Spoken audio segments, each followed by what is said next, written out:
On the news desk today, starting off with this story, South Africa's President Cyril Ramaphosa has taken a swap at the Democratic Alliance Party, cautioning against what he describes as attempts to claim a collective government achievement for party political gain.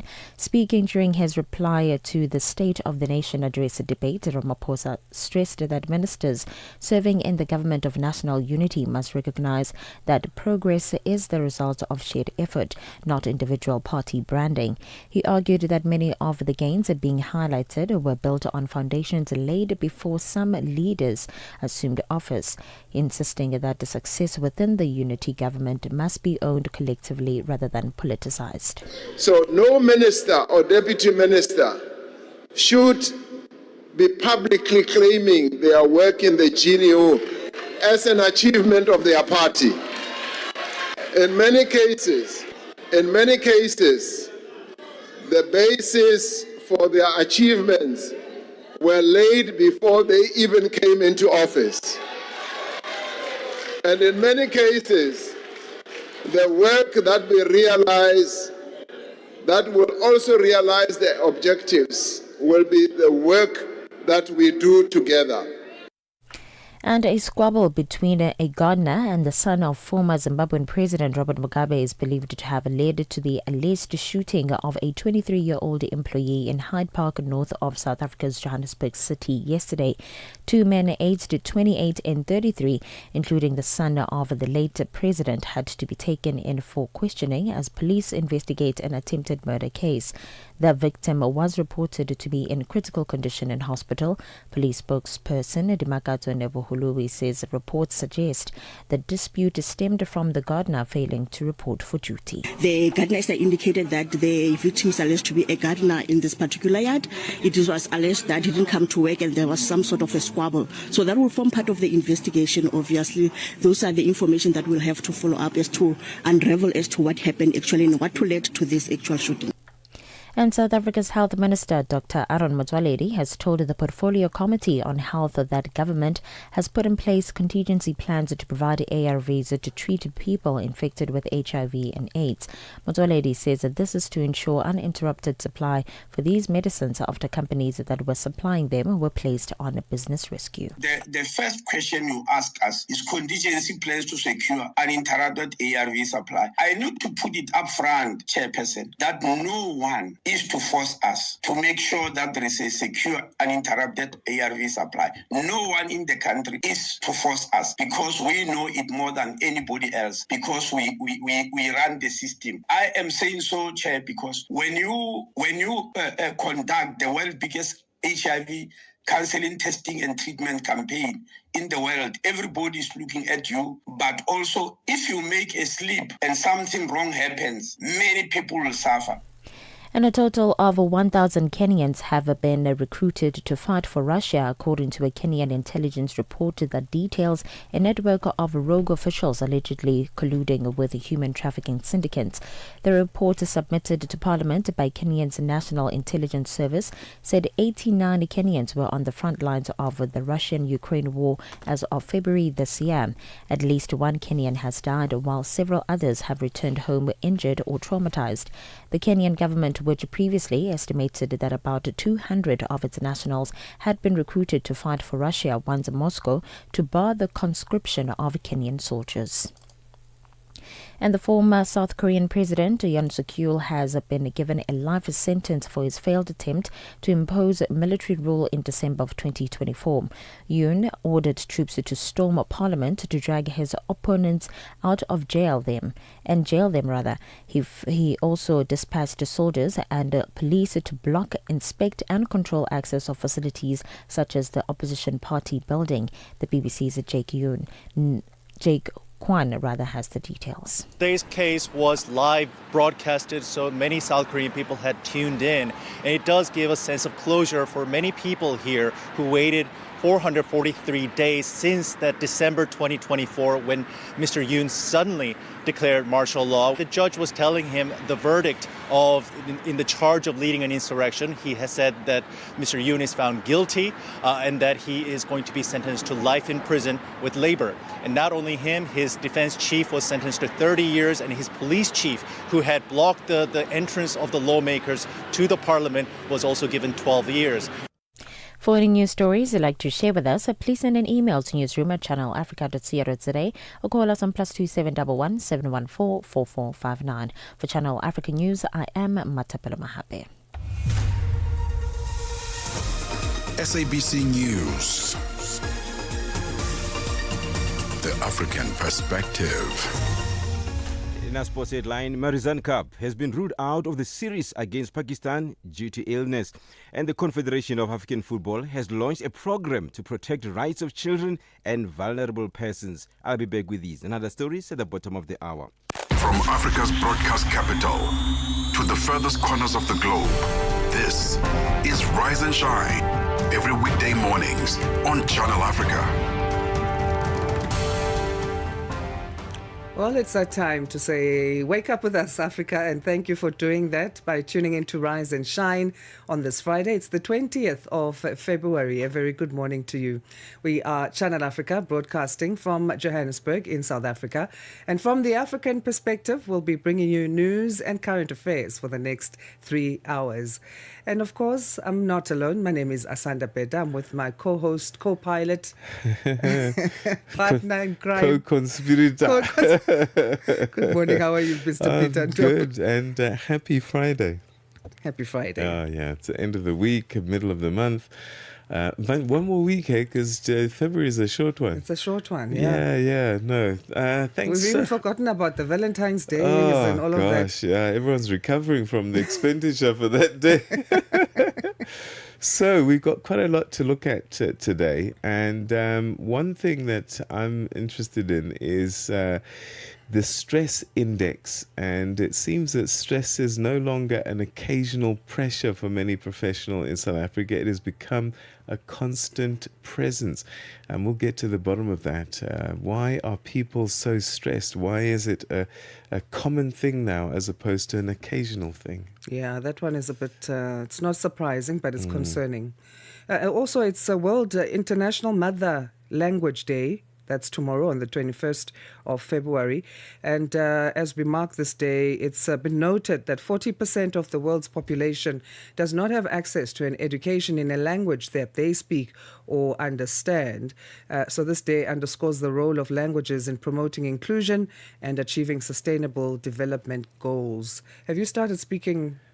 What are you going to speak, Shona and Setswana? Yeah, to your daughter? Both. Okay. Yeah. So I'm struggling with that one. I don't speak isiXhosa to my children, but my sister does. They learned isiXhosa because that's their dad. Yes. But then I just lagged behind on my language, and they've been begging me to catch them up. How old? Yeah, no. Yeah. Well, now it's their decision. Yeah, it is. It's up to them now whether they join the party or not. Yeah, and shame. They really want to join the Xhosa party. They will. So connect with us on the SABC Plus app via mobile phones. You can also find us on YouTube. We're live streaming at Channel Africa 1.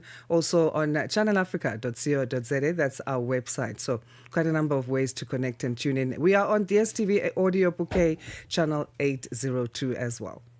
Start your day right with Channel Africa Breakfast. That smells delicious. Live, 5 days a week. This Friday on The Upside. Hi, I'm Super Hot Six Mabuse. We are bringing heavyweights in the studio. You'll be listening to Channel Africa, and I'll be talking about my gigs, my future, and what I've been doing in the recording studio. So tune in on Channel Africa 1514 to hear all the things that I'm talking about. If you care about the music of Africa, this is the place to be. On The Upside, 1 to 4 p.m. Central African Time.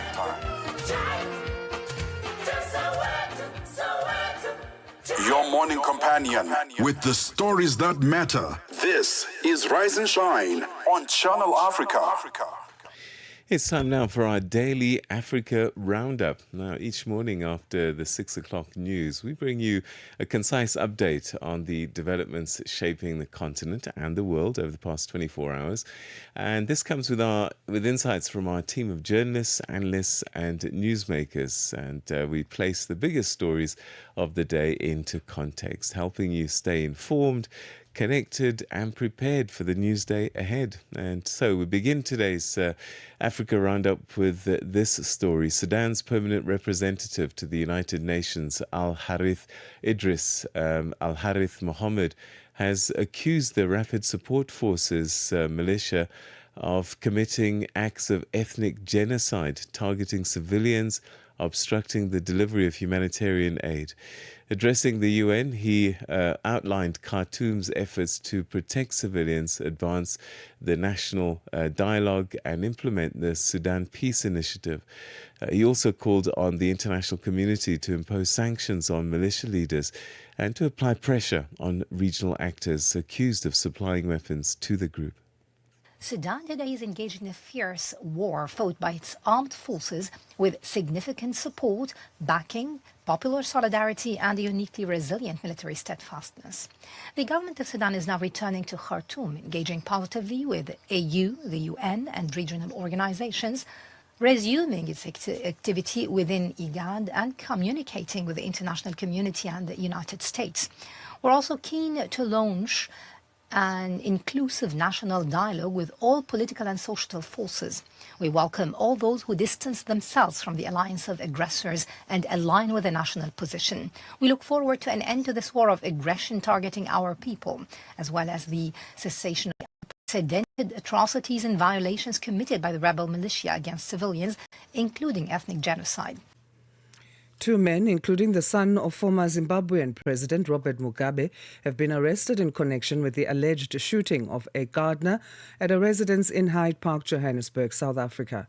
The victim was critically injured. The suspects, aged 28 and 33, are facing attempted murder charges and are expected to appear before a magistrate's court in Johannesburg. Criselda Lewis has more. And what we understand is that the gardener had run from one shot, according to police. This is confirmed. One shot had been fired. The gardener had left the premises running out and had fallen on the other side of the road. And all that now is part of what police are investigating at the moment. Crucial part, police are saying that this particular vehicle in front of us is going to be seized. What we understand to have taken place, when they returned to the scene, they found this vehicle here with occupants inside it. They were leaving. It's fitted with police lights, white lights, if I may. And police, of course, now are going to comb further into exactly what was taking place. Northern Kenya is once again confronting a severe food crisis 4 years after a devastating drought ravaged the region. Failed rains have pushed vulnerable communities to the edge of starvation. At the same time, cuts to humanitarian funding are forcing aid agencies to scale back assistance, leaving thousands without adequate support. Kenya's National Drought Management Authority said in December last year that more than 9 counties in the country were facing emergency drought conditions. They said this could sharply affect food security, water access and pasture availability. Sarah Ayodi from the WFP told Reuters that 333,000 people in the country require food aid. WFP is currently using internal funds to support the food distributions, and the food distributions will be going on for 3 months. So far we've covered 1 month. This is the second cycle. The last cycle is in March of 2026, and beyond that we do not have support for these communities. Save the Children reported at least 4 African countries, including Kenya, would run out of specialised life-saving food for severely malnourished children due to shortages caused by aid cuts. As India hosts a global summit on artificial intelligence, several African nations are presenting locally developed innovations on the world stage. New Delhi is advocating for the responsible and inclusive use of AI. However, recent data indicates that adoption rates across much of Africa, Asia and Latin America remain below 10%. Neha Punia reports from New Delhi. This is the first time that the AI Summit has come to the global south and there's significant representation from the African continent here in New Delhi. At the Africa AI Village, you have 20 African applied AI innovations on display, cutting across agriculture, health, climate, education, and governance. From South Africa, there was Optimus Robotics, a company that builds humanoid service robots. Also, Vambo AI, a multilingual generative AI company that is building an inclusive language infrastructure model for 60 African languages. There were also companies from Kenya, Namibia, Nigeria, Ghana, Rwanda, Ethiopia, among others from the continent. Those exhibiting here say the aim is to showcase that Africa is not just a market where AI tools can be sold and used, but also a market that is contributing to the development of AI itself. That's how we come to the end of this Friday's edition of the Africa Roundup. We'll do this again on Monday after the 6 a.m. news, right here on Rise and Shine. Channel Africa is evolving, and so are you. Stay connected wherever you are with our brand new website and mobile app. Stream your favorite shows, catch up on African news, culture, and conversations, all at your fingertips. Africa is just a tap away. Your world, your stories, now on the go. Stay connected wherever you are. Visit channelafrica.co.za or download the Channel Africa app today. Channel Africa, the African perspective. Wake up to the essence of the continent. Rise and shine on Channel Africa. Now, the 23-year-old gardener in South Africa is fighting for his life after being shot in the back at the home of Robert Mugabe's son in Hyde Park, and that's north of Johannesburg. He was rushed to hospital in critical condition. Authorities have arrested Mugabe's son and friend, who now face attempted murder charges. Tabiso Khadebe has more for us. It remains unclear which of the two men, aged 28 and 33, shot the gardener. A witness who was near Mugabe's home at the time of the incident heard 2 gunshots and someone crying. This was before neighbors and passers-by saw the 23-year-old man fleeing and falling at the nearby corner. He was later transported to the hospital by ambulance. The witness, who did not want to be named, says the gardener sustained a gunshot wound to the back. No, now the time I was going I was driving this direction, and I was turning to the 9th road. That's when I saw this guy was running from the opposite direction, and he fell down there.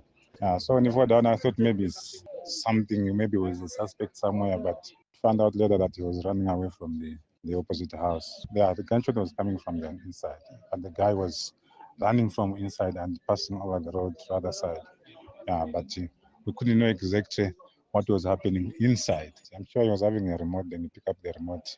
Yes, until the ambulance came and with the other security guards. Neighbors who spoke to the SABC alleged that Mugabe's son frequently discharges his firearm into the air. They also relate the house is always frequented by male and female visitors. Witnesses say they saw the 2 vehicles leaving the house after the shooting.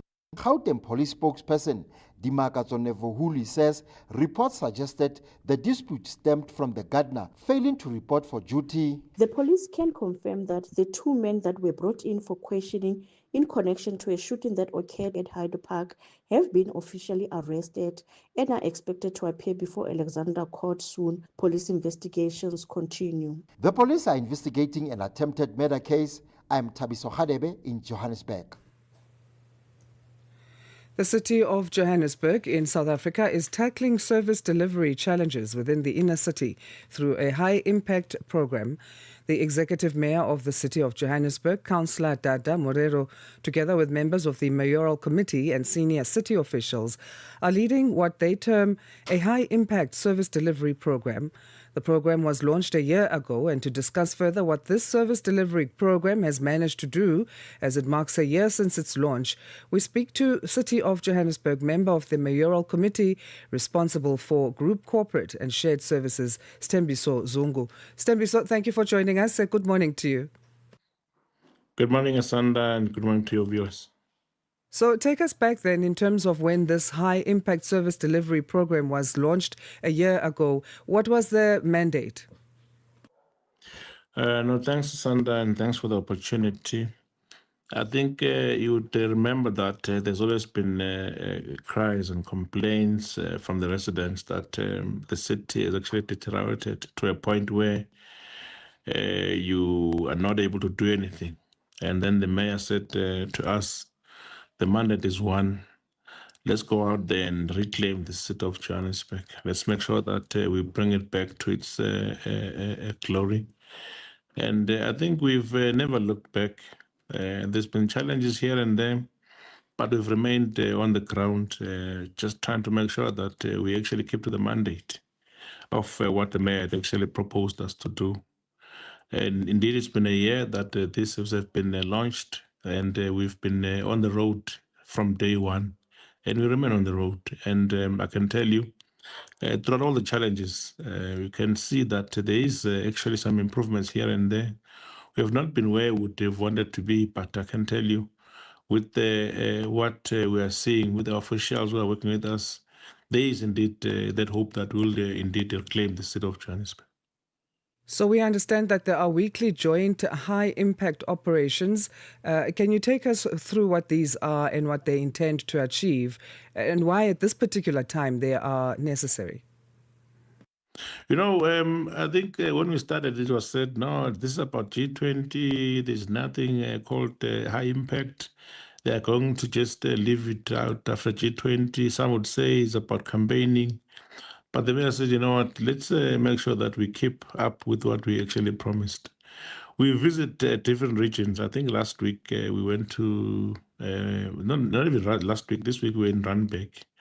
I can tell you, I think we left it for too long. The rot in these cities is of high concern.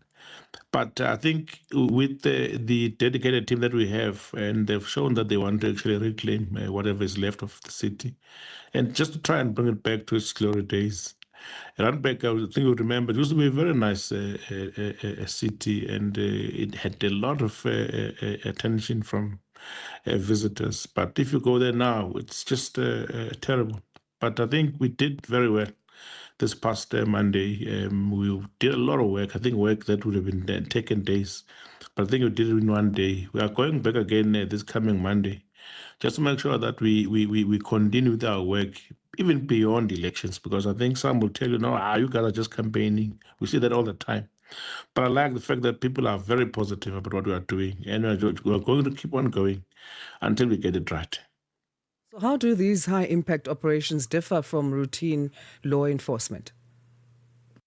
You see, they do not differ that much. That's just that I think from our part is more of an oversight role. There were challenges. The official will tell you, no, we are not getting a lot of support from the law enforcement when you go out and do these services. Some will find that there's a resistance from a particular group of people who are not willing to work with us. Some will be in a space where they are not allowed to be selling. When approached by officials, will fight, which then requires that we must have law enforcement. So law enforcement has been up with us every day. As you can see that indeed there's been change. Where we need to arrest, we do arrest. So I can tell you with the collaboration between ourselves, the law enforcement and officials, there is indeed a big change and a big achievement to what we've actually been doing as the city of Johannesburg. And you have reflected in terms of the impact these weekly operations have had so far, that they've yielded positive results. But can you measure that impact as far as crime reduction and community response? You know, if I were to take you to De Villiers Street in town, you'll know what I'm talking about. I think you'd remember De Villiers used to be I don't know how to describe it. It was just a mess. When you walk in there, it was a terrible mess. You would never walk into De Villiers. People will tell you, no, the level of crime in this area, in this street, is at another level. You can't even speak on your phone. You can't even hold your bag.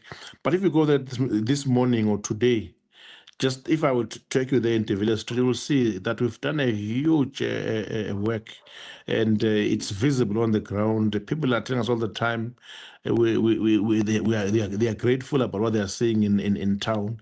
We have not been where we wanted to be, but I can tell you, with street by street, we are reclaiming the city of Johannesburg. But I actually would like you to take you to town one day, take you to De Villa Street, take you to Park Station, take you around those plain streets.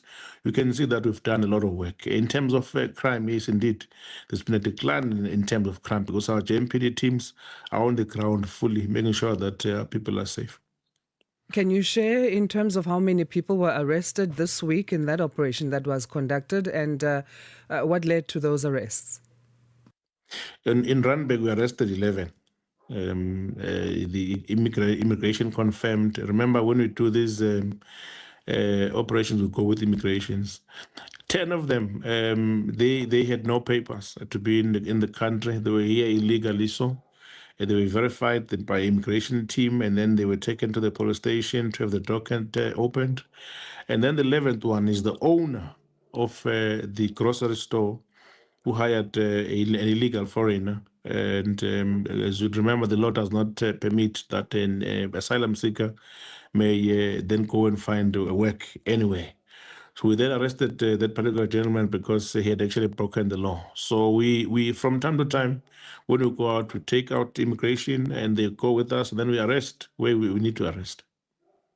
So let's look ahead now in terms of how the city will ensure that these weekly operations have long-term effects or long-term change, and could they serve as a template for other cities? You see, if our main challenge is the change of government. You'll find that from time to time, there's change of mayors. Then you're not able to sustain these programs.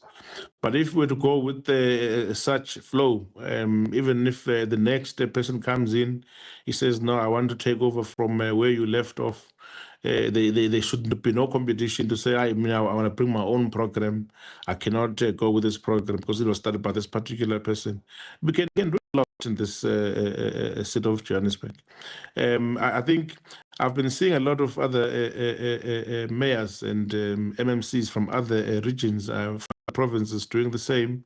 I think we left it for too long. But it's not too late to actually start working and make sure that this becomes a success, not just during elections or during when maybe there's a particular event, but these are the things that we should be doing all the time as public reps.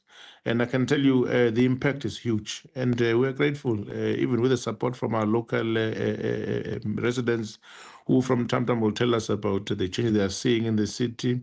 They want us to continue with these programs until the city is acclaimed fully. Stembiso, we thank you so much for your time here on Rise and Shine. No, thank you very much. Thank you. Thank you. That's where we leave that conversation with Stembiso Zungu. He is City of Johannesburg, member of the mayoral committee responsible for group corporate and shared services, sharing with us a high-impact service delivery program launched a year ago. We're telling the impact it's had so far and looking into the future, how this is going to be making more impact and future changes. This is as the City of Johannesburg in South Africa tackles service delivery challenges, specifically within the inner city.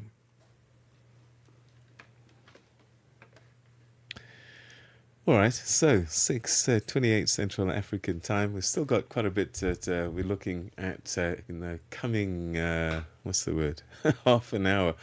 I'm going to be looking at the stress index, and I'll tell you why that's significant for me. I grew up with eczema, and it disappears when you're a child, sort of as turn 18, 19.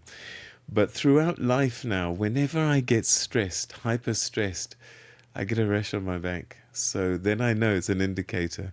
And they say that exercise is a good stress reliever, but you must sleep as well. Yeah, sleep is a big one. Yeah. So stress is a big, big thing. And it's now become a norm, sadly, where it used to be an occasional thing. I don't know whether it's a function of modern day living, modern day stresses of trying to find money for your family, food. unemployment, you name it. But I think our nervous systems are still recovering from a lot of the impacts of a lot of the negative big events that have taken place, like COVID-19. Yeah. And in South Africa, we've had flooding, we've had looting. Yeah. There's so many things that I think even our memories just suppress. Yes. Because it's too much to deal with. So we need to meditate, exercise. And listen to your body, because your body Yeah. will tell you. My eye used to twitch, and then I would know, okay, time to take it easy. So, 6:30, what happens now? Time for our news headlines. Here's Matapelo Mahape. SABC News. Headlines. The African Perspective. Thank you, Asanda. Your headlines this hour. South Africa's President Cyril Ramaphosa has taken a swipe at the Democratic Alliance Party, cautioning against what he describes as attempts to claim a collective government achievement for party political gain. And police in South Africa have arrested the youngest son of Zimbabwe's late former President Robert Mugabe, who is facing a charge of attempted murder after a reported shooting in north of South Africa's Johannesburg city yesterday. And an Australian climber has been found guilty of gross negligent manslaughter after his girlfriend was frozen to death on Austria's highest mountain last year. More details on these and other stories at top of the hour. SABC News. Headlines. The African Perspective. It's time for us to find out what's been happening in the world of sport, and also I guess that the weekend is waiting for us with lots more sport. On top of all of that for us, we say good morning to Figile Lingwati. Sports on Channel Africa. The African Perspective. Good morning, Peter. We start off with cricket news. South African women all-rounder Marizanne Kapp has been ruled out of the upcoming ICC Women's Championship One-Day International Series against Pakistan, scheduled from the 22nd of February to the 1st of March due to illness. Kapp experienced discomfort shortly after completing her spell during the first innings of the third T20 International on Monday. Following further medical assessments, the Proteas women medical team has opted to rest her as a precaution. DP World Lions bowling all-rounder and former SA Under-19 women standout Faye Cowling has received her maiden national call-up after impressing at last month's national training camp. Meanwhile, Proteas women captain Laura Volvaert says she never thought she'd take it to 10 years of international cricket for South Africa when it all began for her as a teenager. Volvaert made her debut against England in an ODI in February 2016 as a wide-eyed 16-year-old at Wilmore Park in Benoni, east of Johannesburg. She says a lot has happened over the decade she's played at senior level, but on that day where she scored only 5 runs, opening alongside Trisha Chetty, she was only happy to even be in the team. Yeah, it's crazy. I can't believe it's been 10 years already. I think the last 4 or 5 years have been so busy, they've gone by in an absolute flash. Yeah, I think I still remember being a 16-year-old making my debut here in Benoni. I was just happy to get a game, let alone, playing for 10 years for my country. Super special. And yeah, it's crazy how far I think I've changed as a cricketer as well. Football news. The Confederation of African Football, CAF, has launched its safeguarding toolkit under the CAF Impact Programme, marking a significant milestone in strengthening the protection, the welfare and the rights of children and vulnerable persons across African football. The CAF Safeguarding Toolkit was launched as part of Protect the Dream initiative to address the need for a clear and consistent safeguarding framework across the African football. And we end with saying the sports. For any sports stories you would like to share with us, please send an email to newsroom@channelafrica.co.za or call us on +2711 714 4459. This is Channel Africa Sport with me, Figile Lungwati. Sports on Channel Africa. The African Perspective. Coming up, we take a look at this story. South Africa's President Cyril Ramaphosa having delivered a firm and wide-ranging response to the State of the Nation address debate. He struck an optimistic tone on the economy while tackling persistent challenges. Quite a number of those. We'll get a report on that story right here on Rise and Shine. Get the news, music, and lifestyle of Africa on Channel Africa, the African perspective. Let's catch you up with what's happening in the world of business, and from the African perspective, we get that update now from Nosipho Zuma.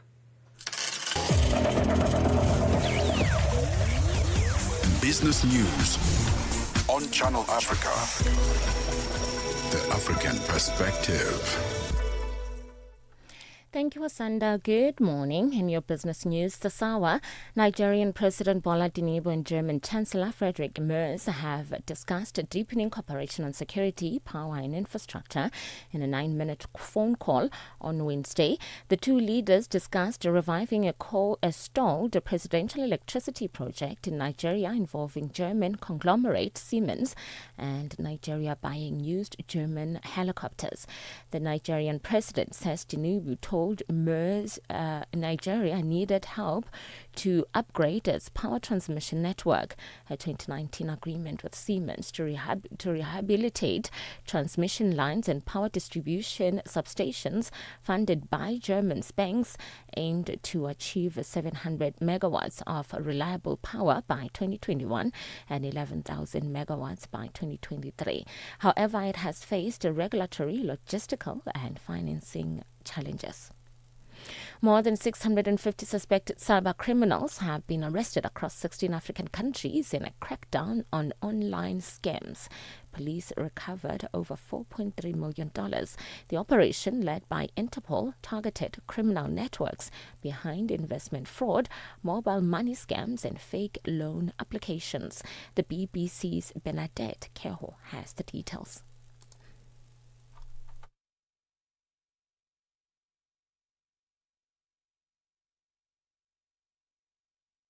Platforms to trick victims into putting money into fake investment opportunities.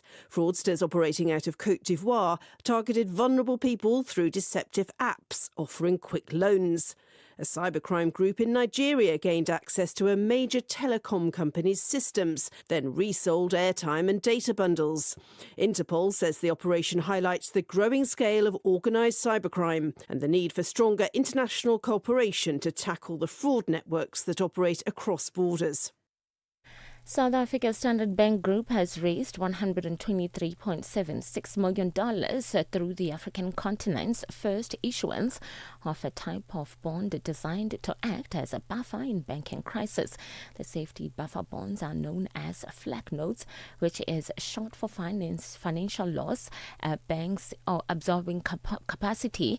The bank says the flag notes provide authorities with a tool to protect banks in turmoil that avoids the needs for taxpayers' bailouts.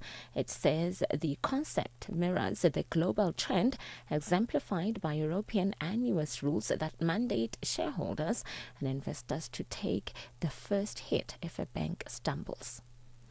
And finally, Executive Mayor Dr. Nasipi Moya of the city of Tshwane in South Africa's Gauteng province has confirmed that the long-outstanding 3.5% wage increase owed to municipal workers since 2021 will be implemented from the 1st of March until 2028, starting with low-income employees.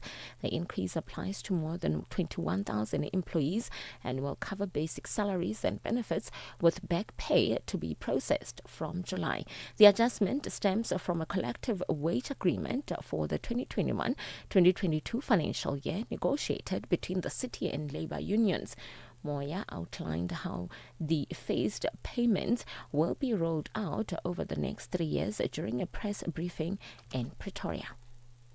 In 2026, task levels 1 to 6, which covers 8,139 employees, will be paid in June, August and October.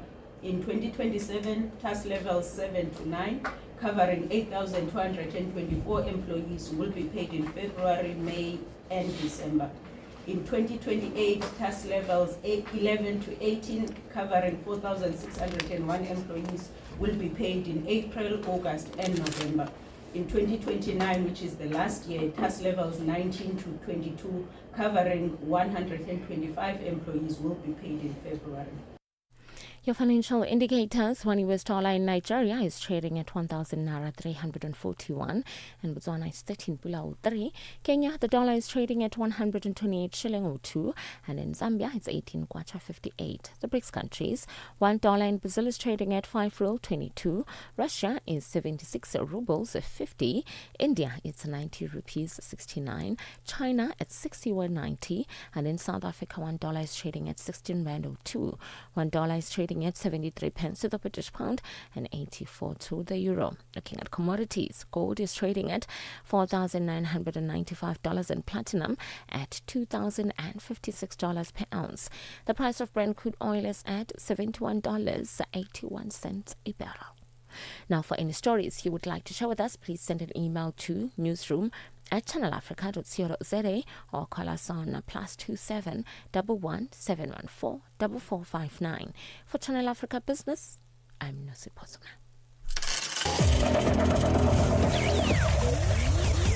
Business news on Channel Africa. The African perspective. Wake up, Africa. Peter Ndoro and Asanda Beda are here to help you rise and shine. Weekdays, 6 till 9 a.m. Central African Time. Only on Channel Africa. A ministerial meeting of the UN Security Council has heard that despite a ceasefire in Gaza, the enclave was still not at peace, while the situation in the occupied West Bank was deteriorating rapidly. UN Under-Secretary General for Political and Peace-Building Affairs called for collective action to implement the second phase of the Gaza ceasefire ahead of US President Donald Trump's meeting of the Board of Peace in Washington. Sherwin Bryce Peace filed this report. Council was informed that this was a pivotal moment for the Middle East. But despite a ceasefire in place and aid into the enclave scaled up, it's still not enough. The population is displaced under extremely harsh living conditions, while Israeli military action continues to kill dozens of Palestinians, including many women and children. And attacks by Palestinians against Israelis have also continued. We have a responsibility to work collectively to implement Phase 2 of the Gaza ceasefire and advance efforts toward a credible political path leading to a negotiated two-state solution. This must include the demilitarization of the Strip, the decommissioning of weapons held by Hamas and other Palestinian armed groups, and the establishment of security arrangements that can facilitate the important transitional governance tasks of the National Committee for the Administration of Gaza. Israel's decision to approve a series of measures to tighten its control of areas in the occupied West Bank has been condemned by the Secretary General and more than 80 UN member states, including South Africa, with concern rising that the decision could undermine the trajectory to a two-state solution.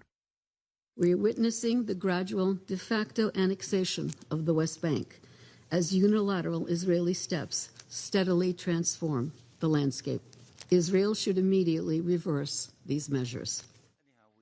A view echoed by dozens of ambassadors who joined the Palestinian envoy to condemn Israel's latest decision towards de facto annexation, despite an International Court of Justice advisory opinion determining Israel's continued presence in the OPT as unlawful. We reiterate our rejection of all measures aimed at altering the demographic composition, character, and status of the Palestinian territory occupied since 1967, including East Jerusalem. Such measures violate international law, undermine the ongoing efforts for peace and stability in the region, run counter to the comprehensive plan, and jeopardize the prospects of reaching a peace agreement ending the conflict. Israel's foreign minister accused the United Nations of being infected with an anti-Israel obsession and asserted that Jews were the indigenous people of the land of Israel. 85 countries stood here and denied the Jewish people's right to live in the same places, recognized as belonging to a Jewish national home. Amazingly, so many countries say that Jewish presence in our ancient homeland violates international law.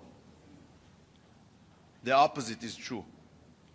No other nation in any other place in the world has a stronger right than our historical and documented right to the land of the Bible. I will have the honor of representing Israel at President Trump's Board of Peace Summit. We support President Trump's plan. This council meeting moved a day earlier so as not to clash with the Board of Peace meeting in Washington Thursday. President Trump holds the inaugural meeting of that Board of Peace, where he earlier previewed pledges to the tune of $5 billion towards Gaza's humanitarian needs and its reconstruction. He's also due to announce troop-contributing countries to an international stabilization force for Gaza, but the details thus far have been vague. Traditional U.S. allies have been cautious in joining the board, given its potential expanding mandate under a U.S. narrative to deal with any crisis anywhere in the world, far beyond the Gaza-mandated focus given to it by the UN Security Council. Sherwin Brycebees, New York. 6:46 Central African time it is. Let's look at this story. King Charles says he's deeply concerned after his brother, former Prince Andrew, was arrested over links to Jeffrey Epstein, adding that the law must take its course. Earlier reports said 6 unmarked police cars and around 8 plainclothes officers had arrived at Wood Farm on the Sandringham estate in eastern England. SABC News correspondent John Bever gives us an update from Bristol in the United Kingdom. So at 8 o'clock this morning, local time, Andrew Mountbatten Windsor, Prince Andrew as he was before he was stripped of his royal titles, he was arrested. Now, the first that anyone knew about this was when unmarked police cars arrived at his house. He currently lives in a house owned by the King, that's his brother, of course, on the Sandringham estate. As you mentioned, that's in Norfolk, in the east of England. So that's the first anyone knew about it. We're told the police did not give the royal family any kind of tip-off that the arrest was going to take place. So very much just arrested as a private citizen, which is certainly what he is these days, because he has been stripped of all his official royal responsibilities. That was the first thing we knew. We then had a statement issued by Thames Valley Police. Now, that was shortly after the arrest, a couple of hours later, 10 o'clock local time. In it, they didn't go into a huge amount of detail. And now that's because in UK law, when a proceeding is active, so when an arrest has taken place, well, then there are very strict laws about what you're allowed to say. That's all to do with not wanting to prejudice any potential future trial, for example, if it got that far.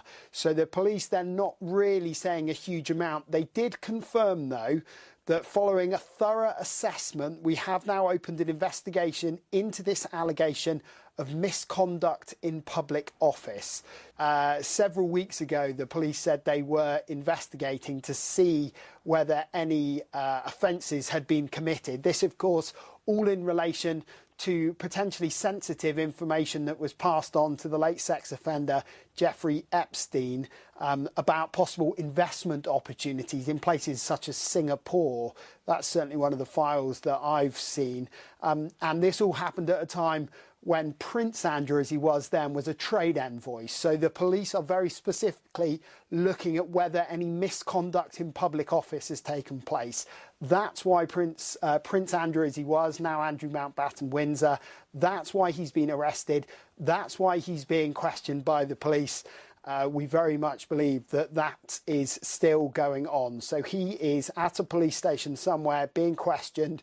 you would imagine with some legal representation with him as well. Certainly that's what he's entitled to under UK law. The police here in the UK, and specifically Thames Valley Police, the local police force involved, now they were investigating because of new information that came to light after the release of the most recent Epstein files.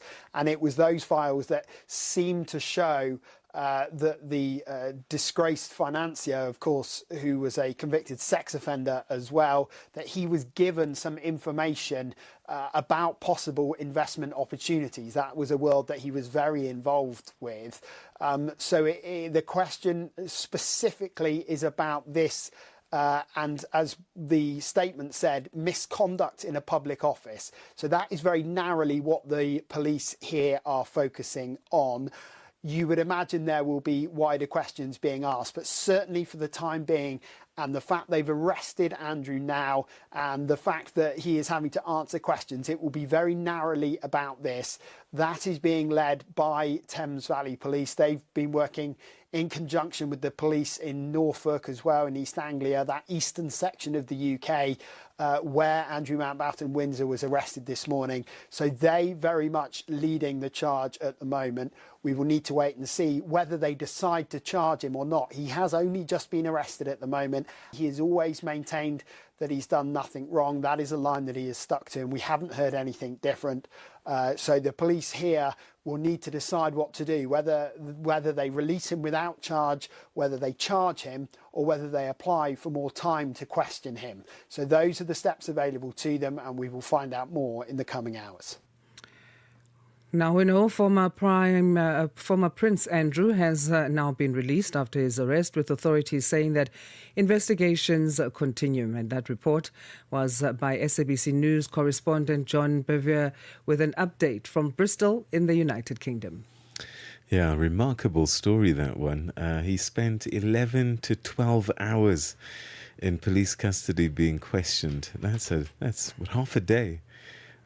So yeah, they've released him under investigation, and this means that police will continue inquiries, but no formal charge has yet been made. So he's not a charged person yet.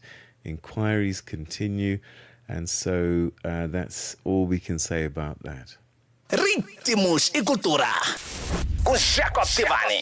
Meus ouvintes do Ritmos e Cultura, hoje em linha com uma das grandezas da música moçambicana, porque não? Ele que é um dos kings da marrabenta, uma bermuda in the building. É um prazer enorme estar a fazer parte deste programa. Deixe-me só saudar. Boa tarde a todos os ouvintes que me ouvem neste preciso momento. Meu nome é Uma Bermuda, de Alau Fanelo Estarapo, Gás de Água Fanhela é Mabiscato. Eu vou saudar de uma maneira diferente. Ah, titavuya mwanango, tiduma tifika giane.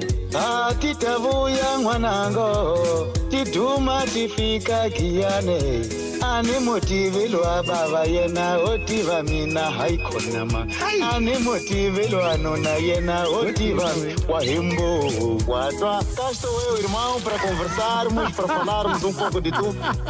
Estou aqui, estou aberto. Eu estou muito feliz porque é a primeira vez que eu falo nesta rádio, falo para os ouvintes, então estou muito feliz. Ritmos e Cultura com Jacob Tivani. Todos os domingos, das 20 às 21 horas. Mornings made better with Peter and Asanda on Rise and Shine. Weekdays, 6 till 9 Central African Time on Channel Africa. Stress is no longer an occasional workplace pressure. For many professionals, it's become a constant state of being. The 2025 ProfMed Stress Index, compiled by ProfMed, which is a South African medical scheme focused on the healthcare needs of professionals, paints a sobering picture. Financial strain, rising living costs, workplace culture, digital overload and broader economic uncertainty are colliding, creating what researchers describe as a persistent stress environment. Nearly half of professionals say that they feel overwhelmed, whilst a significant number report disrupted sleep, poor exercise habits, and declining mental resilience.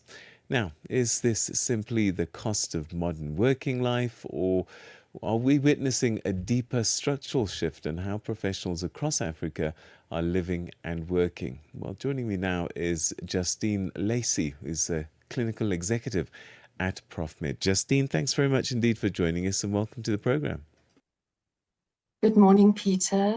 Good to be with you.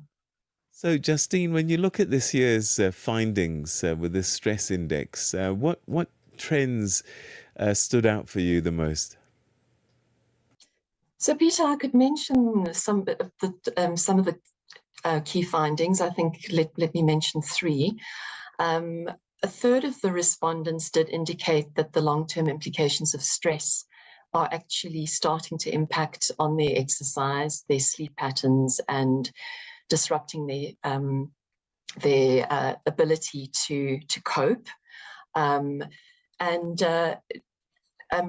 We actually found that the top sector that was reporting the highest levels of were in fact our medical professionals, reporting at almost 42% of our respondents in terms of the levels of stress that they are experiencing.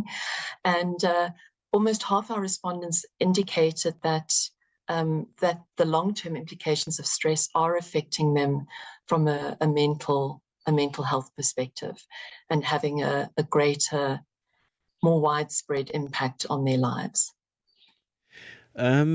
So your report suggests that stress is no longer episodic, but something that seems to be more constant now. What has changed, do you think, in professional life that's driving this shift? So, Peter, one could, ProfMed's been doing the survey for almost 10 years now, and the survey does offer one of the most consistent longitudinal views of how stress has evolved over the past decade. And if one could break it up to using the pandemic as a significant landmark and what stress was like pre-pandemic, during the pandemic, and post-pandemic, and how stress went from isolated events before the pandemic to a more prolonged, sustained event during the pandemic.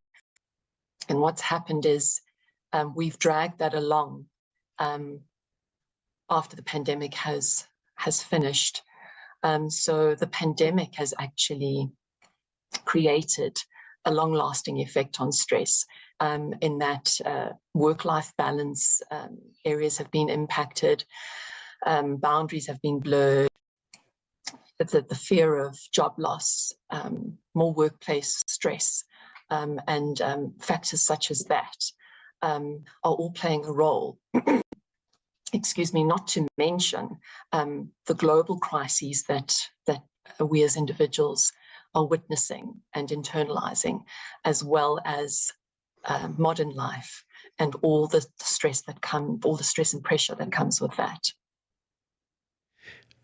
One hears that this index shows that many professionals are attempting coping strategies with this stress, but they still feel quite overwhelmed. Why are traditional stress management approaches no longer sufficient? Peter, personal resilience is a wonderful thing, and certainly a tool that individuals can practice in managing their stress. However, there comes a point where your personal resilience, especially in prolonged and sustained stress, wears down, and it's no longer possible for the individual to cope with stress alone. What we found in the survey is a lot of our professional members are still going at it alone, simply because they don't find the time, or they don't have the resources to be able to find the support to cope with the stress. In 30 seconds, if you can, what should businesses, authorities be doing and looking at when they see a report like this?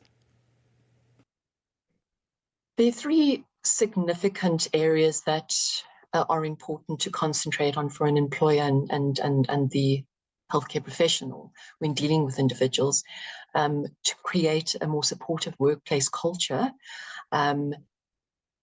provide accessible mental health resources, and of course break down that stigma and identify stress early and monitor it in the individual. Justine, we're going to have to leave it there, but thank you very, very much indeed for helping us look at this, because I don't think it gets enough attention. But thanks so much indeed for your time. Thank you, Peter. That was Justine Lacey, Clinical Executive at ProfMed, unpacking the findings of their 2025 Stress Index, and it's not a great picture. Take care of yourselves. Let's enter now the second hour of Rise and Shine. Good morning to you if you've just joined us. Thank you for doing that. This is Channel Africa. I'm Asanda Beda with Peter Ndoro. We'll tell you what's coming up in this hour. Let's start with our news update. It's 7 o'clock Central African time. Good morning, Matapelo. SABC News. The African Perspective. Thank you, Asanda, and good morning.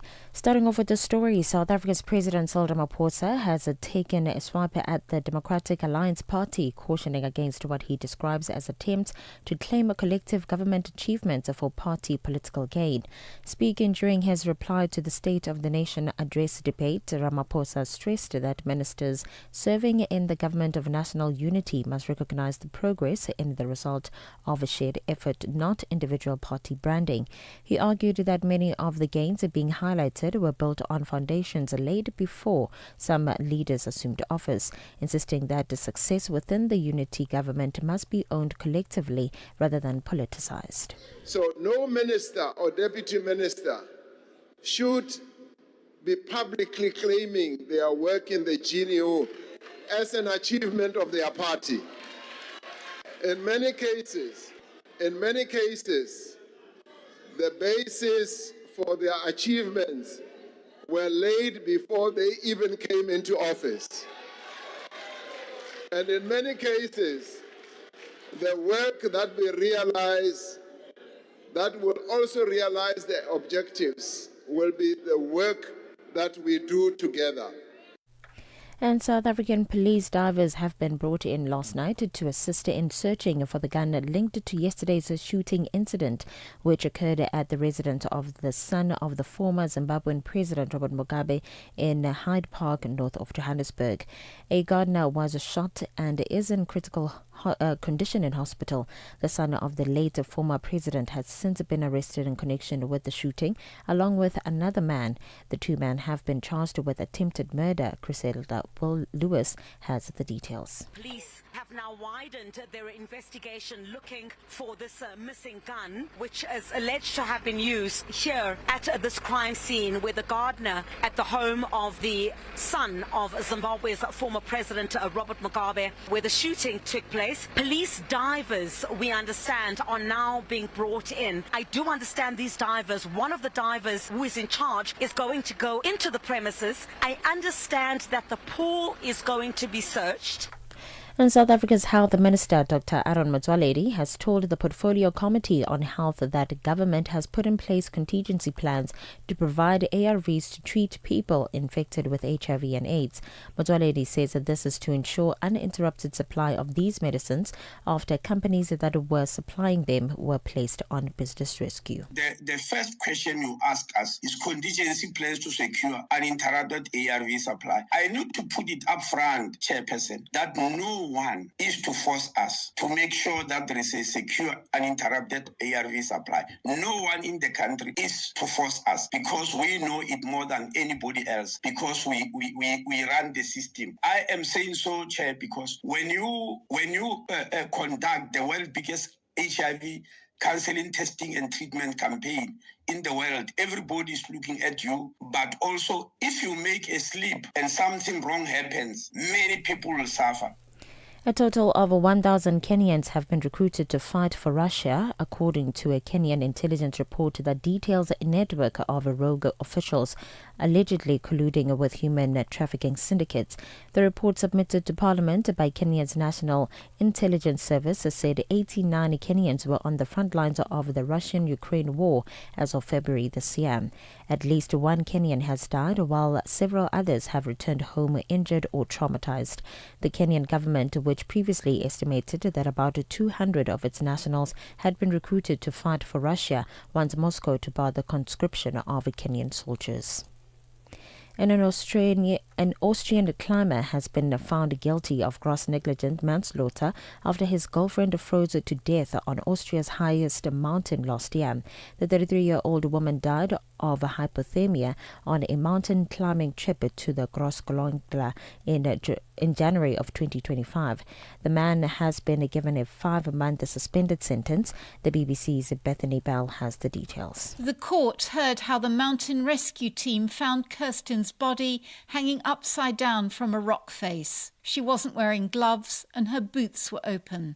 The judge, Norbert Hofer, told Thomas P. that he was an excellent alpinist, but that his girlfriend was light years away from him in terms of her climbing abilities. He said the couple should have turned back, as Kirsten G. didn't have enough experience in winter conditions. For any news stories you'd like to share with us, please send an email to newsroom@channelafrica.co.za or call us on +2711 714 4459. For Channel Africa News, I am Matapela Mahape. SABC News. The African Perspective. In our sports headline, Carlos Alcaraz fights back to book the last 4 berths in Qatar, while Jannik Sinner was stunned. FIFA ban has lifted as TS Galaxy prepare to unveil new signings. I'll be back with these and other stories at the bottom of the hour. Wherever the hour finds you, across the world, here's your morning African lens on the world's leading story. This is Rise and Shine on Channel Africa, the African Perspective. So this is now the second hour of Rise and Shine that we enter into. A very good morning to you. Coming to you live from our Johannesburg studios in South Africa. This is Channel Africa. This hour we look at South Africa having been elected to return to the United Nations Human Rights Council for the 2026-2028 term. What is the country intending to play in terms of the role now on the council, and how is South Africa's constitutional values going to shape its foreign policy? We'll be unpacking that and what needs to be heightened and highlighted. I'm Asanda, Beda. And I'm Peter Ndoro. Happy Friday, everybody, wherever you may be across the continent. And in the diaspora, listening to us on channelafrica.co.za. And don't forget, you can also get us on your mobiles. Just go into your app store, look for SABC Plus, that's SABC Plus, and then look for Channel Africa, and then Rise and Shine, of course, the best way to start your news day, Monday to Friday, 6 a.m. to 9 Central Africa time. In this hour, I'm going to be taking a look at a very important issue. It's Mother Language Day today, and it's internationally recognized. And sadly, we believe that as many as 40% of people do not have access to education in a language that they speak and understand. And that, as you can imagine, is a great hindrance and something that we're going to have to find a way to address. So Mother Language Day, I'll be looking at that this half hour. Is that a UN initiative? How did this come about, actually? Yes, I'm interested. Yes, it is indeed. Okay. Well, connect with us on the SABC Plus app via mobile phones.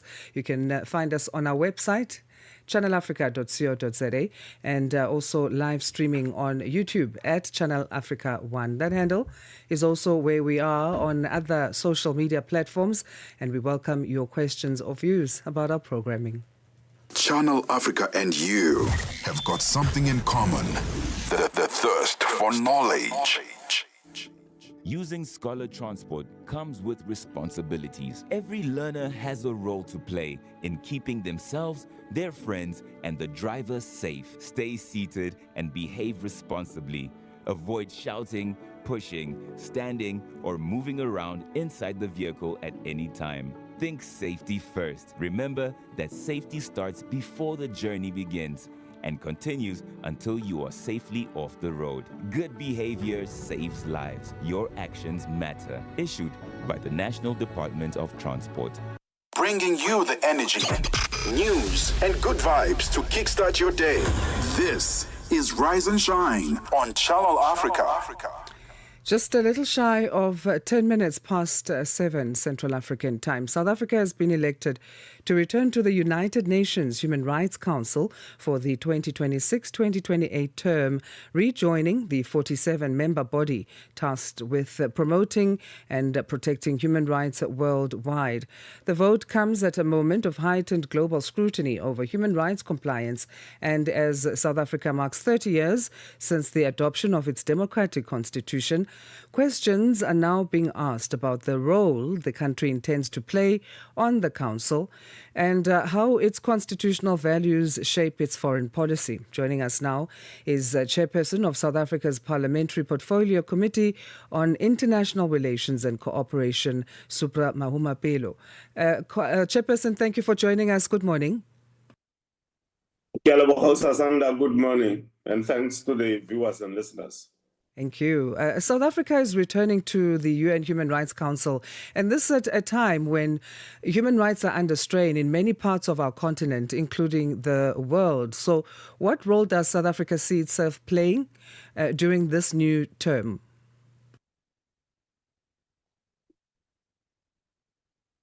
Firstly, we congratulate South Africa for being given that responsibility again to preside over the Human Rights Commission between now and 2028. What the world must understand is that it doesn't mean that if you are the chairperson of this body, you will be able on your own to resolve the problems that face the world in as far as matters of human rights are concerned. So we fully understand that as South Africa.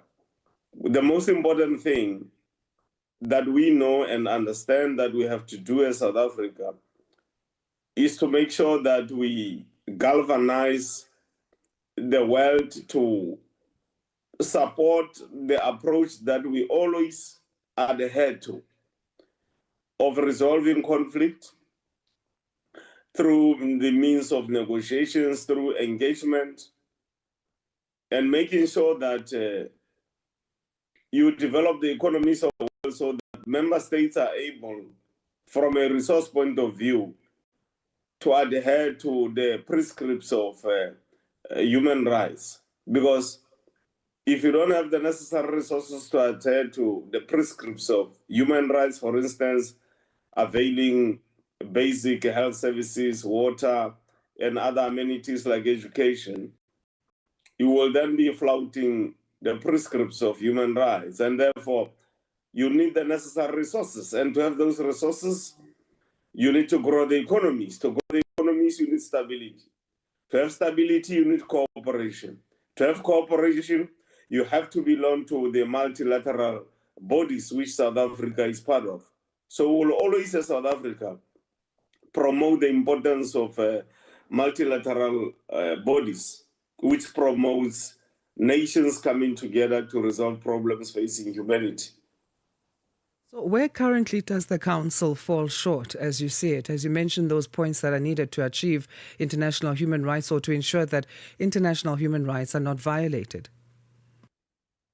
The problem is not the Council itself, which is the institution. Part of the challenge emanates from member states among the 47 affiliated to the United Nations Human Rights Council. Some of them, yes, they are affiliated to the Human Rights Council, but they do not respect and adhere at all material times to the prescripts of the Council. So what must be resolved in this instance is the behavior and the conduct of some of the member states. And therefore, there must be other platforms at play through the multilateral platforms which must be used to engage those member states, because some of them deliberately cause wars And as soon as you cause wars, citizens are going to suffer. People will not be able to access water. They can't access health services. They can't access education. They can't access transport. They can't access the right to associate freely as human beings. And they can't exercise their other rights, like making sure that democracies are deepened in their own countries, because there are wars in the world which are unprovokingly concocted by other member states. So the most important thing, as I say, is for the Council to understand that there are other ancillary bodies of the United Nations which must assist the Council in achieving its strategic objectives. If the United Nations Security Council is not going to prevail over some member states which are causing harm to the free movement of people, association of people, economy, stability, and so on, then the Council will not succeed in achieving its objectives. So members of the Council have to come together to make sure that there are solutions to some of these problems. In the same context, here in the African continent, we've got some of the instabilities like Sudan, Congo, and so on. It is important for the African Union, because member states within the African Union are affiliates to the Council. It's important. For instance, during the Africa Month, member states within the African continent must make sure that one of the things they do is to commit and practically act in a way that demonstrates their total commitment to the Council itself. In that way, we can then bring about stability in the African continent, because it doesn't matter the extent to which you'll have the capital to amass resources for matters of defense. If you do not make sure that member states work together, they collaborate, and they agree on how we must bring about stability, there will be no stability, and therefore the Council will not succeed to achieve its stated objectives. As I say, it doesn't mean that through some osmosis from heaven, South Africa will on its own singularly be able to, because it's a chairperson, be able to achieve the intended objectives of the Council. What message would South Africa like to send to the international community, chairperson, in this time around as it takes the seat? Once again, it has served on the council before, taking from that experience and maybe looking at what it can do differently for the 2026-2028 term. What is its message? South Africa has been there since 2006, and I think we have learned our lessons. Our message is a very simple one to the world. No member state will be able to achieve working alone. And no member state will succeed if we don't work through established global institutions of governance, the United Nations, all its related bodies. And if we do not adhere to multilateralism, we will not succeed.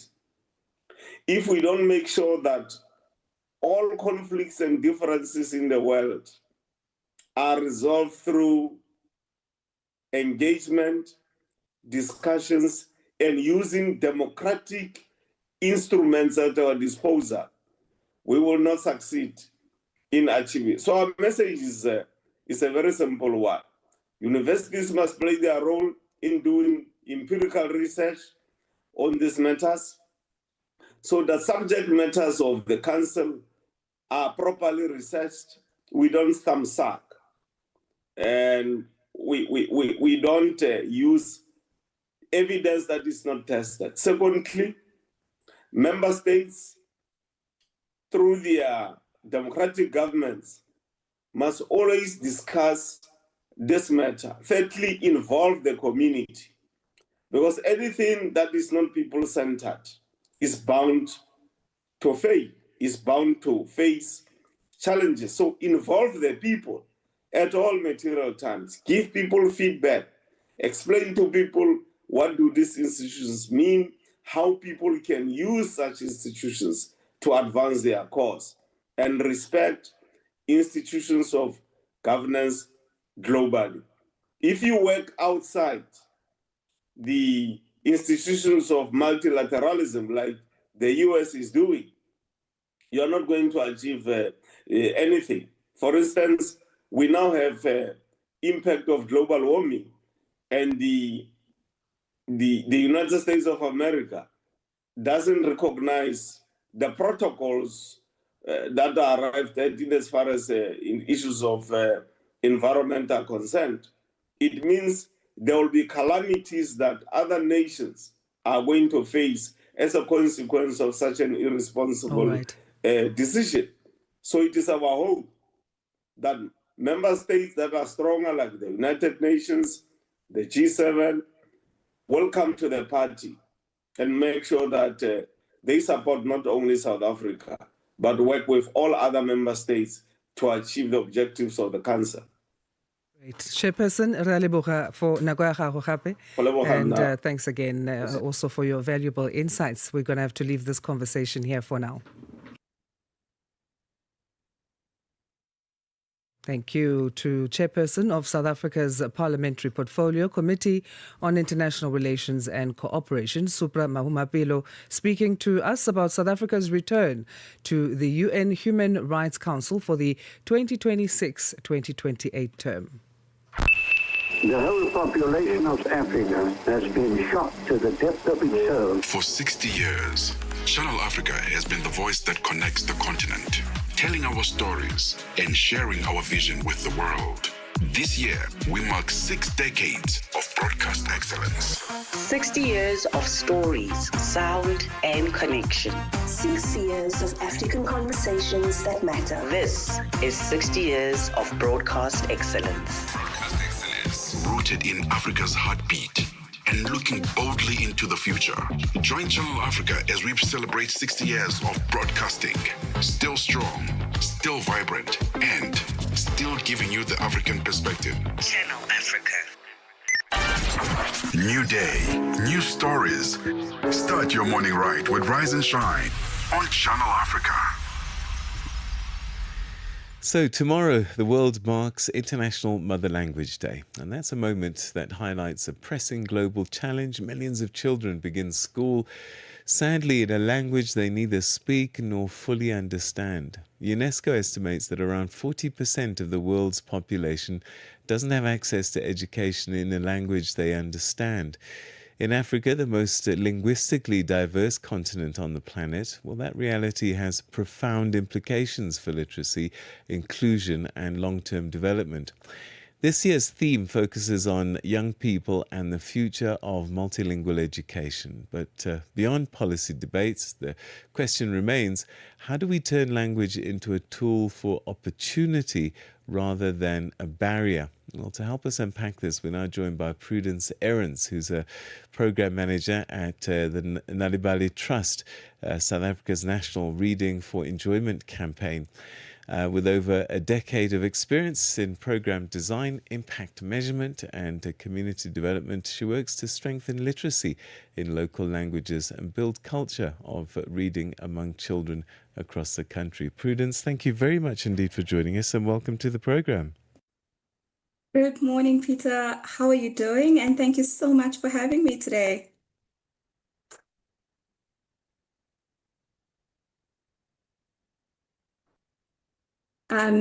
Peter, I'm not sure if I'm audible. Are you able to hear me? Can you hear me? Yes, I can. Okay. Am I audible on your end? Yes, we can hear you loud and clear. So, Great. Prudence, for listeners across the continent who may not be familiar with International Mother Language Day, why does this day matter, and why is language such a critical issue when it comes to development? And it's not just a cultural one. Thank you so much, Peter. And again, good morning to your listeners and to those that are viewing. So, International Mother Language Day, which is celebrated on the 21st of February each year, is really a reminder of the richness, diversity, and importance of our indigenous languages, right? And it really tells us that language is more than communication. I think, just as you mentioned as well, that it's more than culture, that it carries identity, it carries memory, and it carries belonging. And for children especially, their mother tongue is the language that they think in, they dream in, and understand the world through. So when we are able to protect, preserve, and promote mother languages, we are able to strengthen not only literacy, but confidence and identity. And through, celebrating International Mother Language Day, it enables us to do that. It enables us to really zoom in and focus on the importance and the value of mother language and what it does when we are preserving it, when we are utilizing it to its fullest, because it builds potential for the children. It really helps them in connecting not only with themselves, but also that they're able to see themselves when they hear themselves within their languages and when they hear others speaking in their languages. So this is really an important day for us, and it also sets the bar and the tone for everything else that we are doing in preserving language, in preserving culture, in ensuring that children hear themselves and they see themselves in the stories that they are told. So UNESCO says that millions of children are taught in languages that they don't fully understand or know. What actually happens then to a child's learning when their home language isn't the language of instruction? I think that's such an important question, Peter, because we all come from a background where we were taught either in English and your mother language was either your first additional language or second language from where we come from. And we also see that, and how you lose yourself, you lose your sense of identity through it, you lose your sense of understanding through it. Because remember, when you are born, the first language that you make contact with is your mother language. The first language that you are speaking in the home is your mother language. And when you are now exiting that space and going into the spaces of learning, you are now redirected or diverted into learning in a language that's not your mother language, which really, and as the study has revealed, which does have a very big impact on the children and their growth. And I've seen this in how children even engage with the stories that we share, that when you share it in English, their confidence is not really there. They do it because I am meant to learn in this language. I'm meant to speak this language in this space. But when you engage with them in their mother language, the engagement is different. The response is much different. And they are able to learn much more effectively. So the study really tells a very relevant story about what we're experiencing within schools and how disadvantaged it is for children when they are not learning in their mother languages. And I think just much broader than that, we also stand to lose the significance of mother languages for the children within their home, because you can also see in how the children's vocabulary develops when they're speaking in their mother languages, when they understand what they meant to speak to or what they meant to feed into in their mother languages, the confidence is there to speak it in another language. And there's also really that cross-cultural building that happens when we are able to connect within our mother languages, because there's also really a lot of alignment that happens when we're speaking in our mother languages and when we are connecting with others in our mother languages. And this also plays off in schools, because when we are in school and we're able to learn and gain understanding within our mother languages, we're able to build the vocabulary, we're able to build the learning, and we're better equipped to apply the learning into our lives. What do you say to parents who are worried that if children are educated in their home language instead of a global language like, English, French on our continent, that they'll get left behind? What does the evidence tell us? The evidence tells us differently, Peter, and I'll make an example with what has recently happened in KZN. In KwaZulu-Natal, in some of the schools there, the children were able to learn and write exams within their mother languages. And we've seen the results, within the matric pass rate recently, that were recently released, that there was quite a big increase in the pass rate. And that just shows that when children are able to learn and really participate in their learning within their mother languages, that there is development, that there is growth, and that there is impact. So for parents who fear that, their children would be able to not excel, like for a better word, in the schooling environment if they're taught in another language as opposed to their mother languages, studies or the recent results have shown that that's different, when it's implemented. And I believe also, Peter, that when you are able to learn within your mother language, it becomes easier for you to adapt to other languages. It becomes easy for you to also understand better the language of instruction that you might be using, because you're learning it from a point of engaging with it from the home and coming into the community and then going into the school with it. Remember that our children engage and participate more within their mother languages in their environments as opposed to the language of instruction when they go into schools. So I believe that there's definite change that will happen. I believe that there's definite great impact, as we've seen, as I've just mentioned, with what happened in the schools and in KwaZulu-Natal. And not to say that the only attribution to the increase in the pass rate for KZN is because of them utilizing their mother language within their learning and within the exam writing, but that this is a big contributor to it. So if it could happen in that small space, I believe if implemented globally, it will definitely have much greater impact. Prudence, we're going to have to leave it there, unfortunately, but thank you so much indeed for giving us some insights into this very important day, Mother Language Day tomorrow. Thank you for your time and thank you for the work that you're doing. Thank you so much, Peter, and have a wonderful day. Thank you. That's Prudence Aarons, who's manager at the Nalibali Trust, speaking to us ahead of Mother Language Day. And it is so called because, well, children speak their first words as they hear them from their mothers. And that's how the term became phrased. It's 7:30. It's time for your news headlines with Matapelo Mahape. SABC News. Headlines. The African Perspective.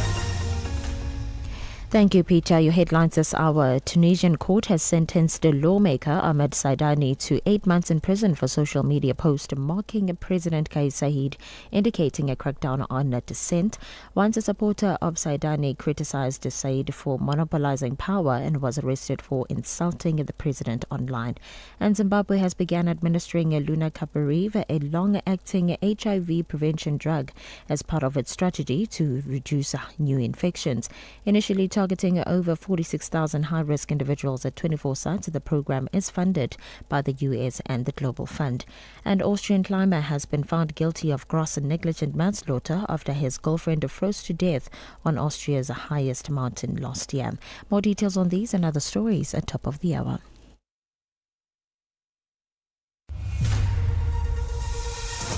SABC News. Headlines. The African Perspective. Let's now find out what's happening in the world of sports. We say good morning to Fikile Lingwati. Sports on Channel Africa. The African Perspective.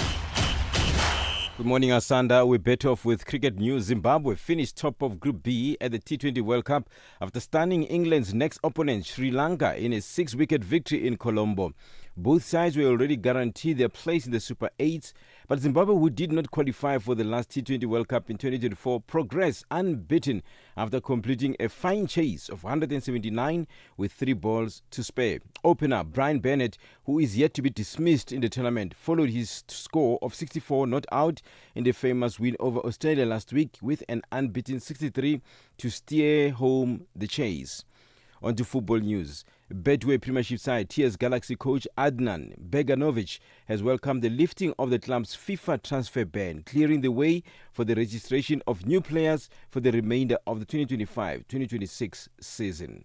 I have information we sort all our FIFA bands. We are now on 0, and then we have opportunity to register all players what we have, what actually train with us from the beginning, and then club will be announced, I think today or tomorrow, all players that we sign. And then also it can be positive for us, and then our squad gets some quality players, and then competition and concurrence between players can be better. What I want actually to every players and fight for every position in the team. Let's end with tennis news. World number 1 Carlos Alcaraz came from behind to beat Karen Khachanov on Thursday and book his spot in the semi-finals of the Qatar Open. Playing his first tournament since completing his career Grand Slam at the Australian Open earlier in February, Alcaraz will next face Andrei Rublev for a spot in the final in Doha. Meanwhile, Jannik Sinner was stopped in the quarterfinals of the Doha tournament, losing 7-6, 2-6, 6-3 to Jakub Mensik in a match that shifted momentum in the early season. For any sports stories you'd like to share with us, please send an email to newsroom@channelafrica.co.za or call us on +2711 714 4459. This is Channel Africa Sport with me, Fikile Lungwati. Sports on Channel Africa. The African perspective.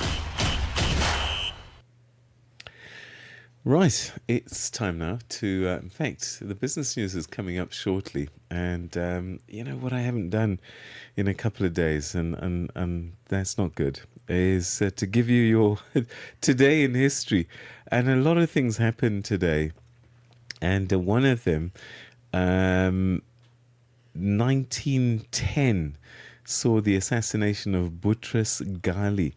He was the Prime Minister of Egypt and was assassinated by Ibrahim Nassif al-Wadani, a member of the nationalist Watani party. Now, Ghali was targeted for his perceived pro-British stance and his role in the Dishnawe incident and the extension of the Suez Canal concession.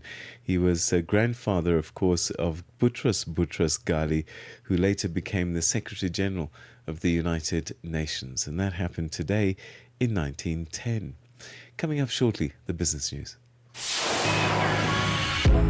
Your life, your rhythm, your Africa. Channel Africa. Find it for free on Google Play and the Apple App Store.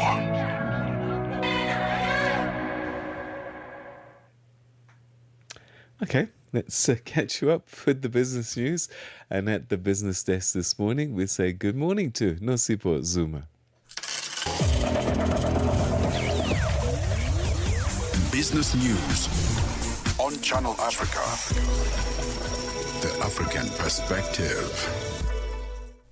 Thank you, Peter. Good morning. In your business news this hour, South Africa's public sector and labour unions are mobilizing for a nationwide protest to the offices of the Government Employees Medical Scheme, GEMS, in Pretoria next Thursday. This follows a decision to hike membership contributions by 9.8% this year, with a minor adjustment to 9.5% slated for April. Federations, including COSATU, SAFTU and FEDUSA, believe the scheme has abandoned its mandate of affordability.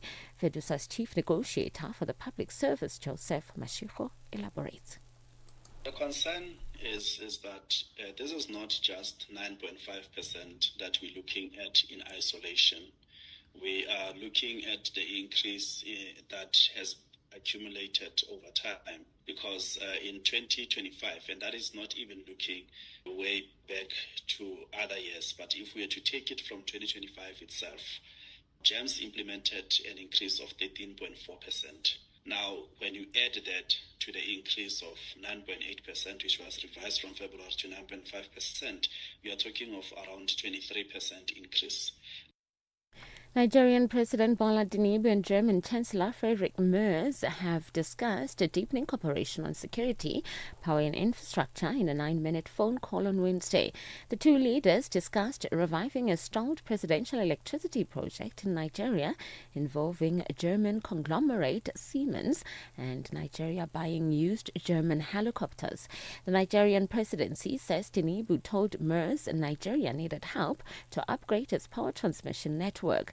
a 2019 agreement with Siemens to rehabilitate transmission lines and power distribution substations funded by German banks aimed to achieve 7,000 megawatts of reliable power by 2021 and 11,000 megawatts by 2023.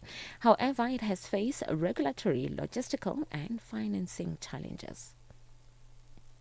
More than 650 suspected cyber criminals have been arrested across 16 African countries in a crackdown on online scams. Police recovered over $4.3 million. The operation, led by Interpol, targeted criminal networks behind investment fraud, mobile money scams and fake loan applications. The BBC's Bernadette Kerho has the details. Operation Red Card in December and January identified more than 1,200 victims in Africa and beyond. Scams included using social media platforms to trick victims into putting money into fake investment opportunities. Fraudsters operating out of Côte d'Ivoire targeted vulnerable people through deceptive apps offering quick loans. A cybercrime group in Nigeria gained access to a major telecom company's systems, then resold airtime and data bundles. Interpol says the operation highlights the growing scale of organised cybercrime and the need for stronger international cooperation to tackle the fraud networks that operate across borders. South Africa's Standard Bank Group has raised $123.76 million through the African continent's first issuance of a type of bond designed to act as a buffer in banking crisis. The safety buffer bonds are known as FLAC notes, which is short for financial loss absorbing capacity. The bank says the FLAC notes provide authorities with a tool to protect banks in turmoil that avoids the need for taxpayers' bailouts.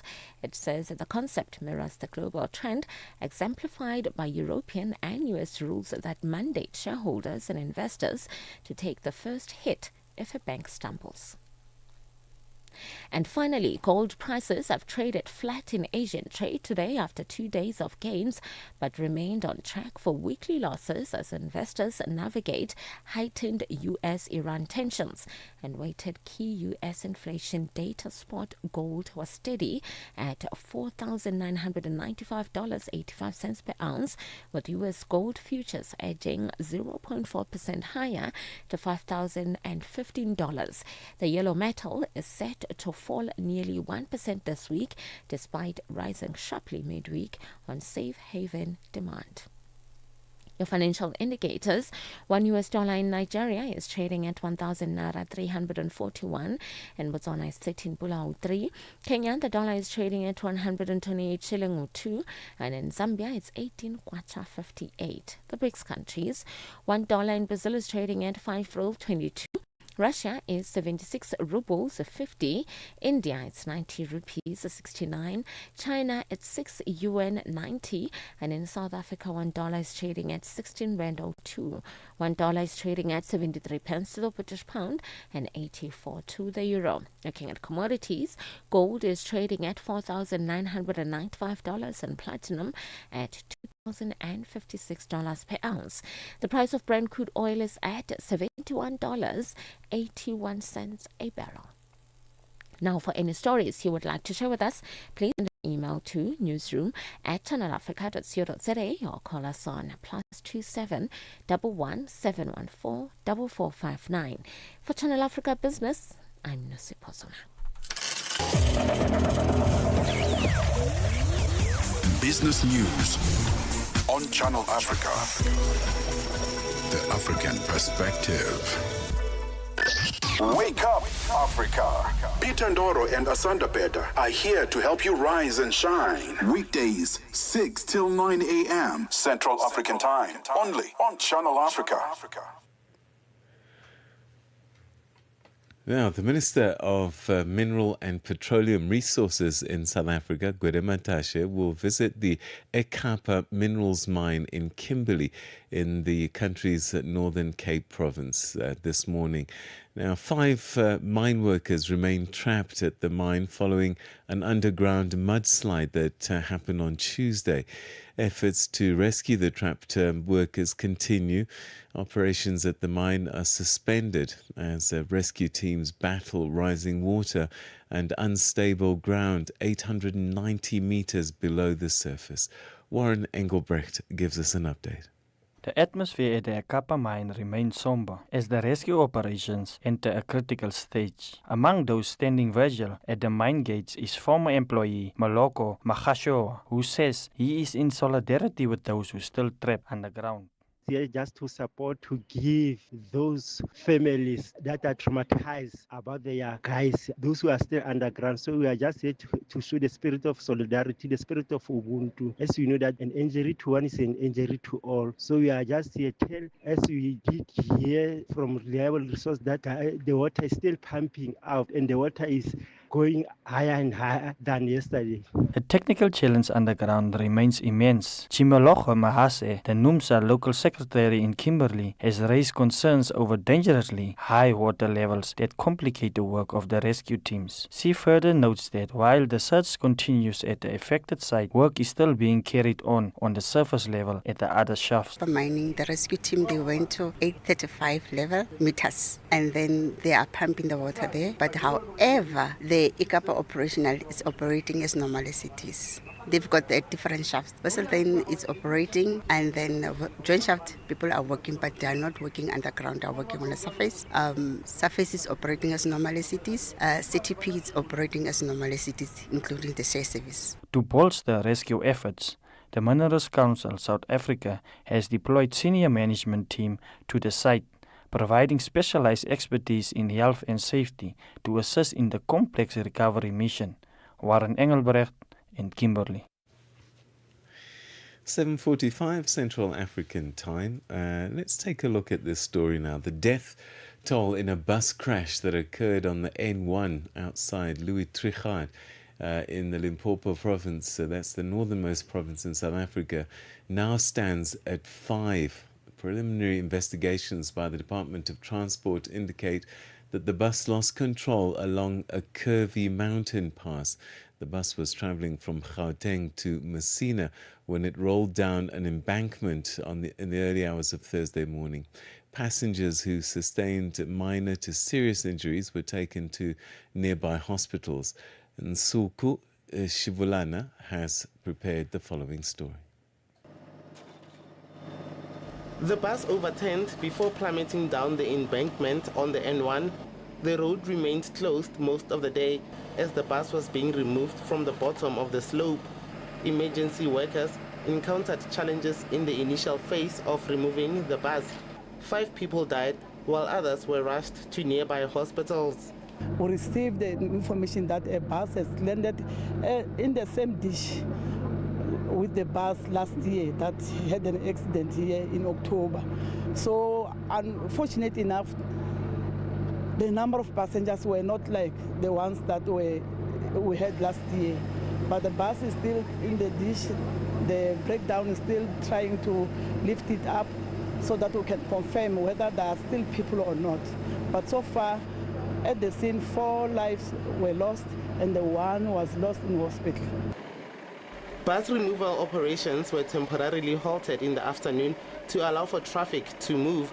The bus was transporting about 40 passengers when it overturned. It's owned by the bus company, Interlink Coaches. I'm 100% sure that it was roadworthy. Then the guy who hired the bus was going to Sasol Garage, Messina. Then from Sasol Garage, he said he's going to proceed with the Godzilla bus to Zimbabwe. The mountain pass is considered a high accident zone. Investigations are continuing. In October last year, another bus rolled down the embankment on the same spot. Katlego Nyoni, SABC News, Makado. Big milestone, South Africa. The South African Broadcasting Corporation Plus, or SABC Plus, has officially reached 2 million registered users, and there's even more waiting for you. Stream great content from SuperSport Schools, Sportscast, BRICS TV Africa, Pumakapa TV, and One KZN TV, all on SABC Plus.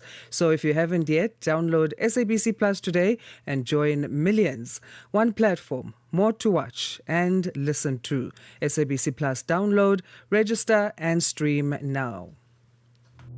Got something to say? Are you passionate about issues that matter? Do you have a voice that deserves to be heard? Well, we've got the perfect platform for you. Call in or drop us a WhatsApp on +27 63 406 9126 and we will call you back so you could have your say and be part of the conversation. 30 years of age. I just turned 30 on the 15th of November. So yeah, that's who I am, you know. It's not just talk. It's your chance to air your views. Share your opinion. Engage with a community that values your perspective. Follow us on our social media. Visit our website at www.channelafrica.co.za and get ready to share your views on Channel Africa, the African perspective.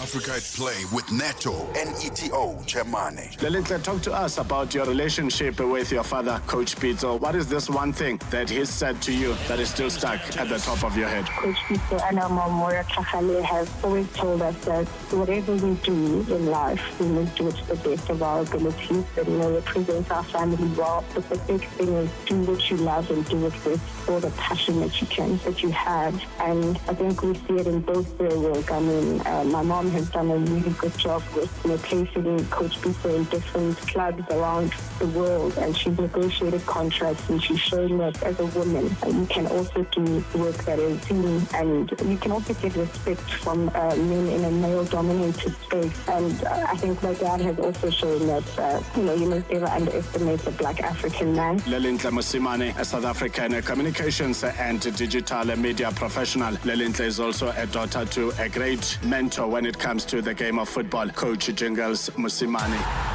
Live every Saturday and Sunday from 2 to 5 p.m. This Friday on The Upside. Hi, I'm Superhot Six Mabuse.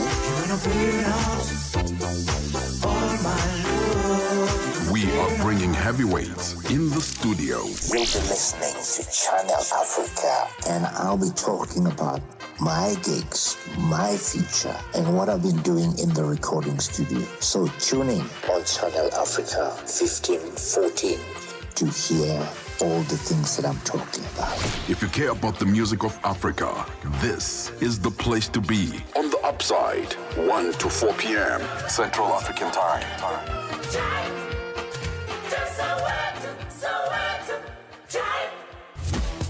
Você é fluente em português? É apaixonado por rádio e quer trabalhar na África do Sul? Você tem documentos que o qualificam para trabalhar na África do Sul? Nesse caso, podemos ter uma oportunidade para você trabalhar no Canal África. Envie seu currículo e demonstração para Canal África at newsroom@channelafrica.co.za. Lembre-se, se você não receber alguma resposta nossa em 14 dias, isso significa que você não foi selecionado. Canal África, a perspectiva africana. From Cape to Cairo, Dakar to Dar es Salaam, rise and shine with Peter Ndoro and Asanda Beda on Channel Africa. Nigeria and Germany recently held high-level talks on deepening cooperation in security, power and infrastructure. Among key issues, Nigeria is looking to acquire used German helicopters to bolster intelligence and reconnaissance operations in the Sahel, where instability is increasingly spilling south. We speak this morning with Dr. Dieli Aigbe, a global security consultant and criminologist based in Nigeria, to get his insights on what these developments mean for Nigeria's security and the wider West African region. Dr. Aigbe, thank you for joining us. Kedu.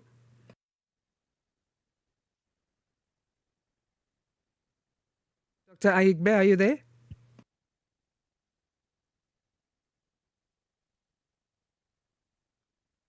Okay. Good morning, Dr. Aigbe. Can you hear me? Yeah.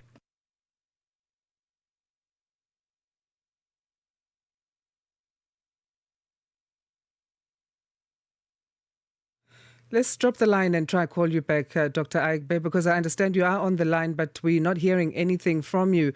Dr. Dieli Aigbe is a global security consultant and criminologist, and he's about to give us his insights on this Nigeria and Germany high-level talks and cooperation in security, power and infrastructure. Download the SABC app and take Channel Africa with you everywhere you go.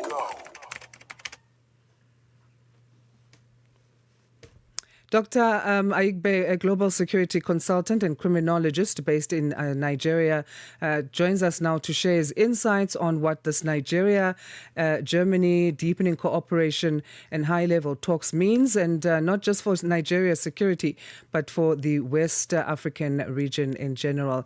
Kedu, Doctor, and thank you for making time for us. Thank you very much. It's a great pleasure to be here. Our pleasure. So how much of a difference would these German helicopters make for Nigeria's military or Nigeria's security operations in the Sahel? Yeah, yes, the deal was struck yesterday on Wednesday, presumably to a phone call, and it has already been agreed upon. But I wonder why the government is now reluctant now. Is taking this thing, and maybe got the pressure, and we're tending towards 2027 election, and the pressure is on the government now to respond swiftly to that. So it's a very good one for our military. I need to boost our military. Law enforcement agency, especially the military, to know that the government is now thinking towards that, putting their welfare, putting the use of collaboration. We talk about the plans of the 2017 strategic plans for mitigating a security threat, or talk of collaborations and use of technology, use of strategic communication. It will go a long way. So this one is a very good one for the Nigerian government and the military itself, and create perception, build that kind of self-confidence within Nigerians that the government is not fit dragging. They're being very proactive now, not reactive now. Anticipation of a case of any threat. We got those latest news now, trending now as of yesterday, in creating sensational headlines in Nigeria now. China just carried it yesterday in their headline news. There's an attack, a calculated attack in Kebbi. So this is we'll get to this. So this timely MOU with the German government and have that collaboration, but ability to put this one to action is another thing. The government able to do that, because a lot of armed deals have been struck several years ago with different government, but ability to turn those deals or those MOU into action now has not been seen or visible. So it will be a very good one to the government, the image of the government in Nigeria. We now want to see action and those rhetorics now. Want to see smoke them out, their strongholds and the financiers, and come up publicly that the government is sincere in fighting this insurgency, and the security is becoming the looming national chaos now in Nigeria. And the Sahel region is the hotspot belly for that now, and it will not probably nip to the body to spread to other regions in Africa. And it's a good one, it's a laudable one, but the ability to turn those ones to action and let it be visible to all other Nigerians and the entire population now. See, no politics with these now. We're going to be serious and be decisive and able to put the intention into action. So what challenges might Nigeria face then in putting these helicopters to use? There are some positives, but what challenges do you foresee? Well, I don't think we're going to have any challenge per se, but it may be time of training. But Nigeria is one of the best military in Africa. Nobody can doubt that, and we have the human personnel to be able to cope with that technology. We talk about use of technology. We go along. We don't depend on human security alone to do this. So the Nigerian military can be able to cope. We have the human resource and able to cope with the technology involved. We have our own military. If you look at the role Nigeria played in ECOMOG in Sierra Leone and Liberia, look at the ECOMOG era during the Babangida government, you can see that Nigeria can cope with these and able to, and we have people who are IT in terms of technology, to put all this training and all this collaboration into use. So it should not be a challenge for me as a security consultant and expert. Nigeria have the capacity Nigeria can beat the chest, even not because of our bad leadership. Nigeria should be rubbing shoulders with America, even the European Union, because we have the capacity, we have the human power to do that, and we have one of the strongest military in Africa, if not even the world. How do you see then this closer cooperation with Germany from Nigeria spilling throughout West Africa generally? Yes, it will be a good one because there's a infiltration now from the Sahel region and the Horn of Africa within the Kenya Ashabad region, where the Ashabad is Somali, Kenya, and the Horn of Africa. That's aspect of it. And then the Sahel region, where we have Mali and Burkina Faso and the infiltration from Libya. So if you come to our borderline, our borderlines are very porous and vulnerable, and within the region in West Africa, the borderlines are very, very, so we have to look at our borderlines. So it will go help our interagency, criminal gangs are transnational now, so we need to collaborate. We can't do it all alone. In security sector reform, you don't do it alone, you collaborate. People that have that, even America with all these superpowers, they have these alliance with the NATO in Europe coming together from that synergy. So in security, you don't do it alone, you collaborate, and from that synergy, in terms of intelligence gathering, to go a long way to boost the morale of the military, because our military has battle fatigue now. So with this signing of agreement, it will boost their morals, to know that government is thinking towards protecting them, not just throwing them the battle line. And the use of technology goes a long way. We don't use a human security in our borderline security. You use technology. So it will go a long way in this Sahel region, in Mali. They are being run by military government. It will go, so there will be no infiltrations of these jihadist group. Yes. As of many years, presumably 2021 or so, that is the coalition of Daesh in a room when about more than 200 countries in Africa gathered in a room to have to dislodge the ISIS, they call it Daesh, and that collaboration, that's a synergy, collaboration, a partnership really worked and led to the demise of the Islamic State. Right, we definitely are out of time, Dr. Aigbe. We're going to have to leave it there for now. We really appreciate your insights. Thank you very much. Thank you very much. Dr. Dieli Aigbe, Global Security Consultant and Criminologist, sharing his insights on Nigeria's efforts to strengthen its security and defense capabilities. They are in collaboration with Germany on that.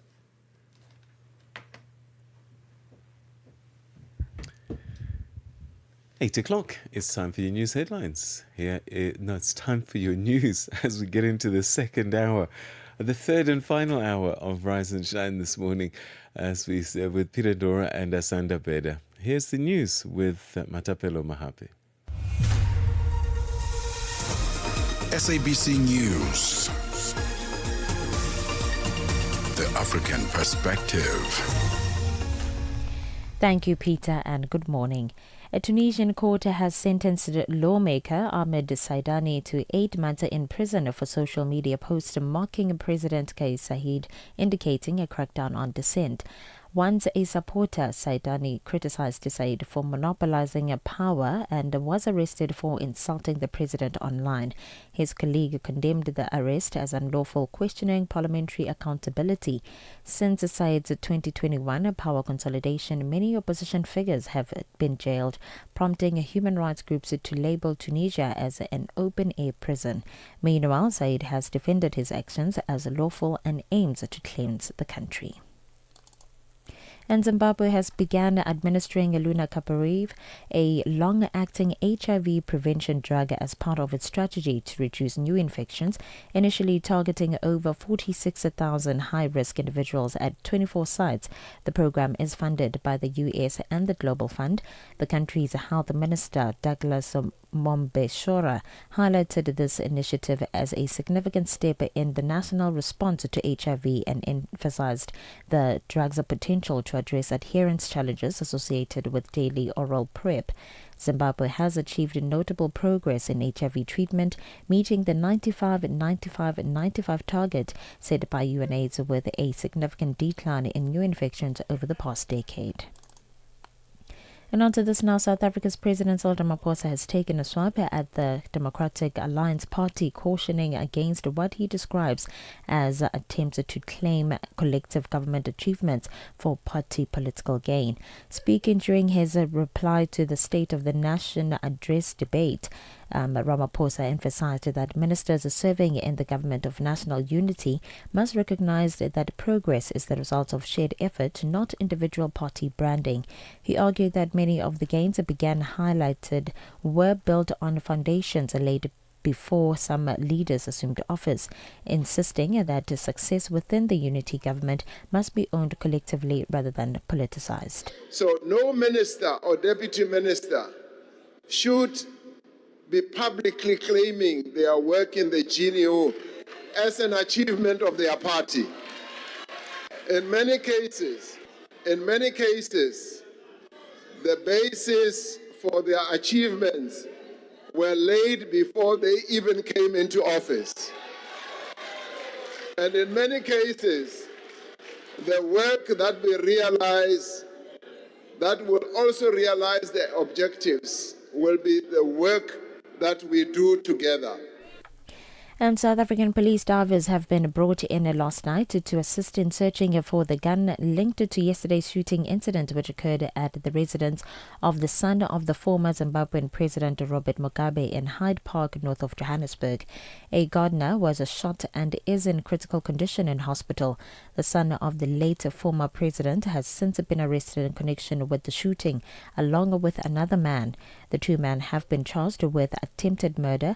Criselda Lewis has the details. Police have now widened their investigation looking for this missing gun, which is alleged to have been used here at this crime scene where the gardener at the home of the son of Zimbabwe's former president Robert Mugabe, where the shooting took place. Police divers, we understand, are now being brought in. I do understand these divers, one of the divers who is in charge is going to go into the premises. I understand that the pool is going to be searched. And an Austrian climber has been found guilty of gross negligent manslaughter after his girlfriend froze to death on Austria's highest mountain last year. The 33-year-old woman died of hypothermia on a mountain climbing trip to the Grossglockner in January of 2025. The man has been given a 5-month suspended sentence. The BBC's Bethany Bell has the details. The court heard how the mountain rescue team found Kirsten's body hanging upside down from a rock face. She wasn't wearing gloves and her boots were open. The judge, Norbert Hofer, told Thomas P. that he was an excellent alpinist, but that his girlfriend was light years away from him in terms of her climbing abilities. He said the couple should have turned back as Kirsten G. didn't have enough experience in winter conditions.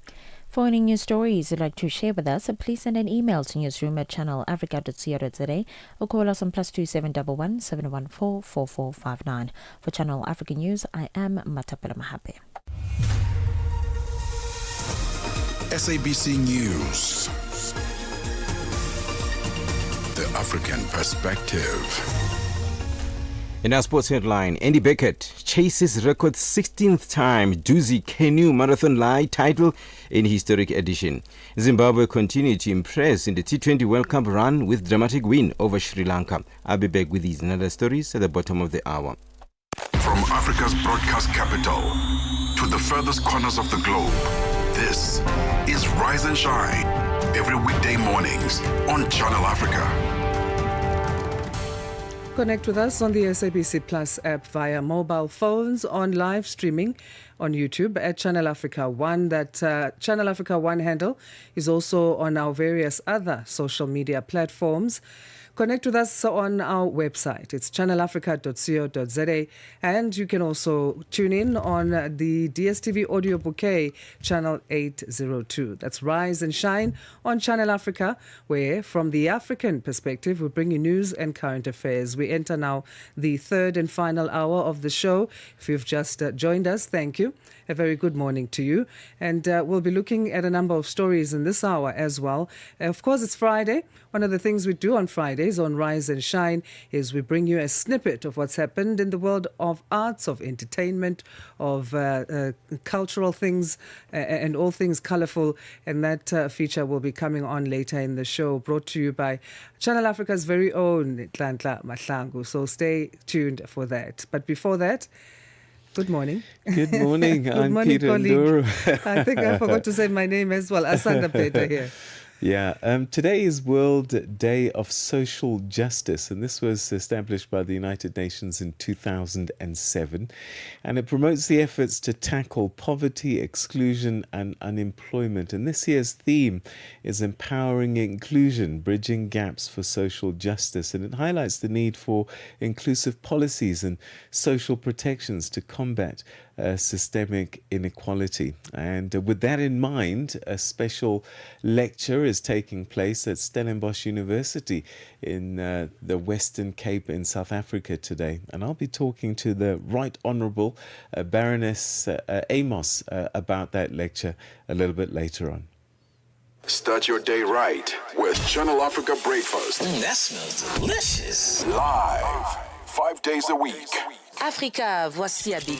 Oui, c'est moi. Abedi est un passionné de musique dans l'âme. Il a un goût pour toutes sortes de musique et passe ses journées à écouter Channel Africa. J'aime beaucoup la musique africaine. Ok. Devinez quoi? Channel Africa veut aider Abedi et les mélomanes du monde entier à découvrir encore plus de musique incroyable. C'est pourquoi Channel Africa appelle les artistes africains à soumettre leur musique. Chers artistes, n'oubliez pas de nous fournir toutes vos informations pertinentes à l'email adresse musique@channelafrica.co.za. Les soumissions sont votre chance d'être entendues, mais elles ne garantissent pas une playlist.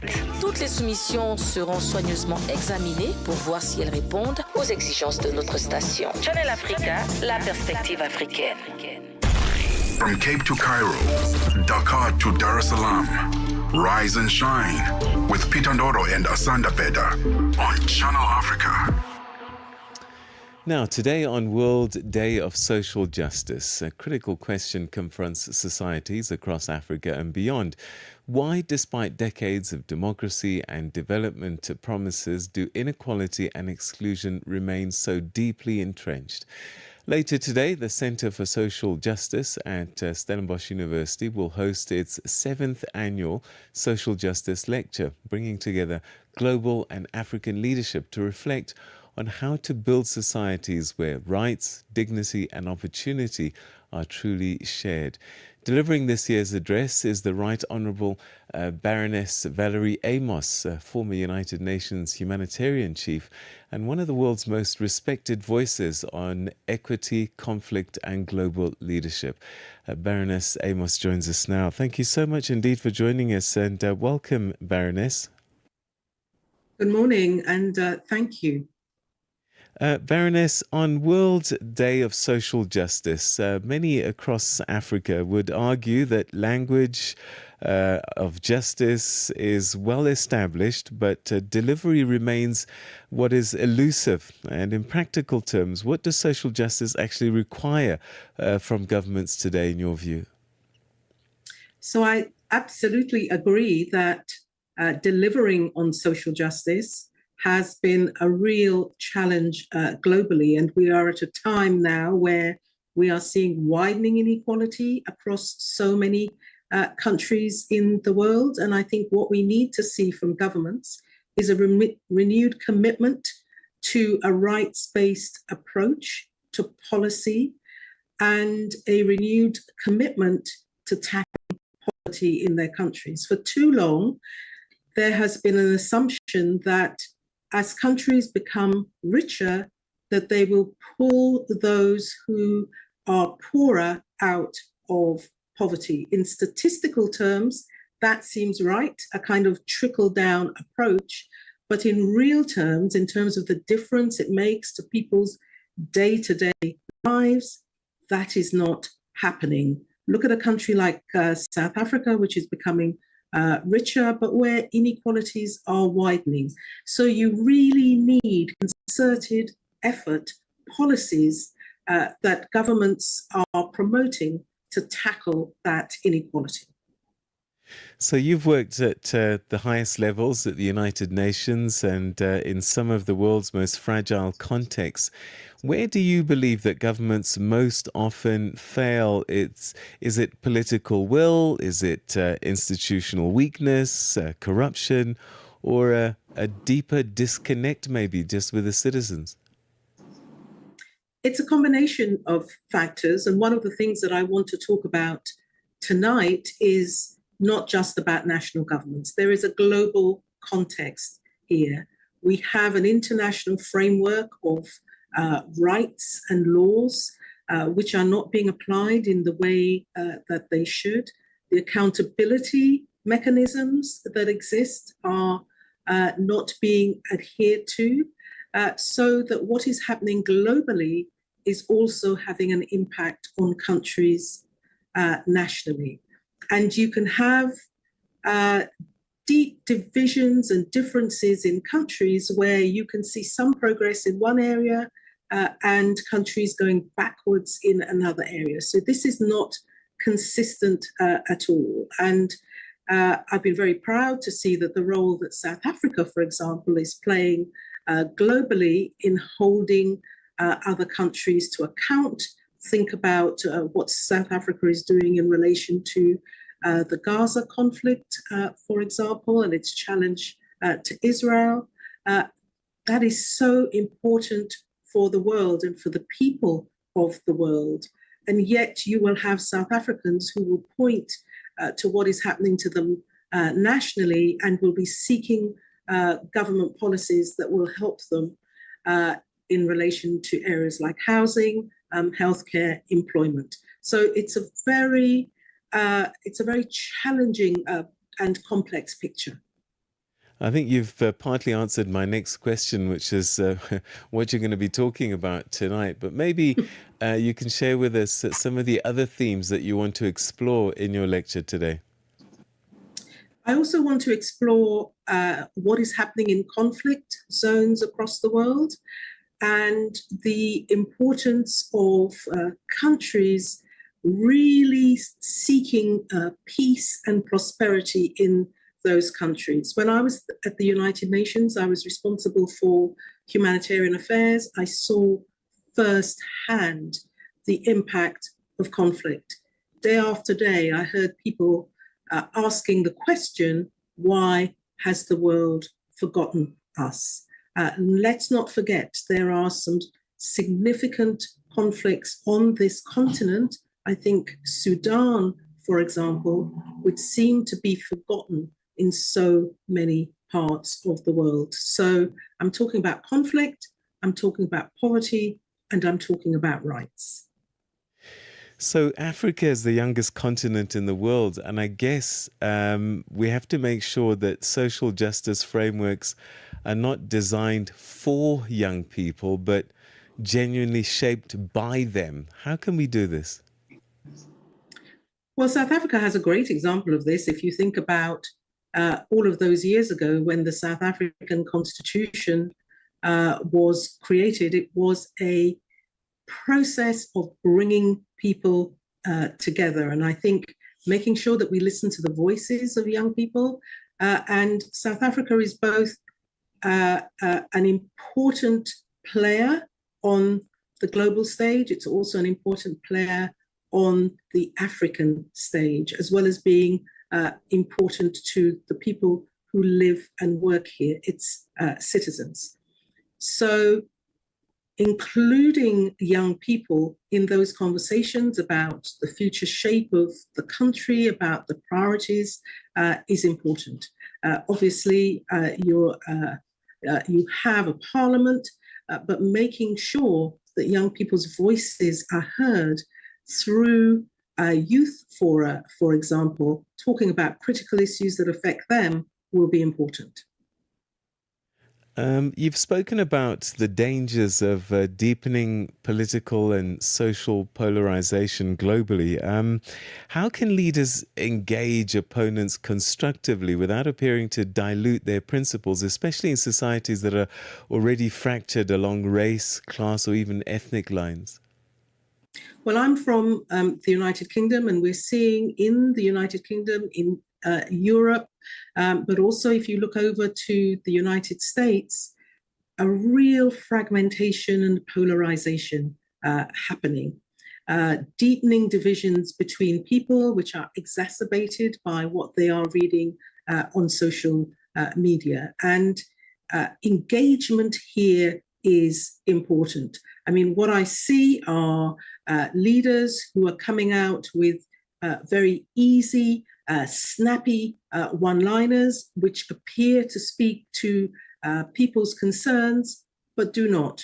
There is not a genuine platform on which those leaders are engaging, where there is a debate about the differences in policy approaches and what that means for the country. I'm particularly concerned in the United Kingdom that we have a debate which is othering people who come from different backgrounds, which is othering people who are refugees or asylum seekers, rather than us talking about why across the world issues of migration, for example, have become so pertinent and why people are moving. I myself arrived in the United Kingdom aged 9, so I am an immigrant, and yet I am deeply rooted in the history of our country, in the sense of I come from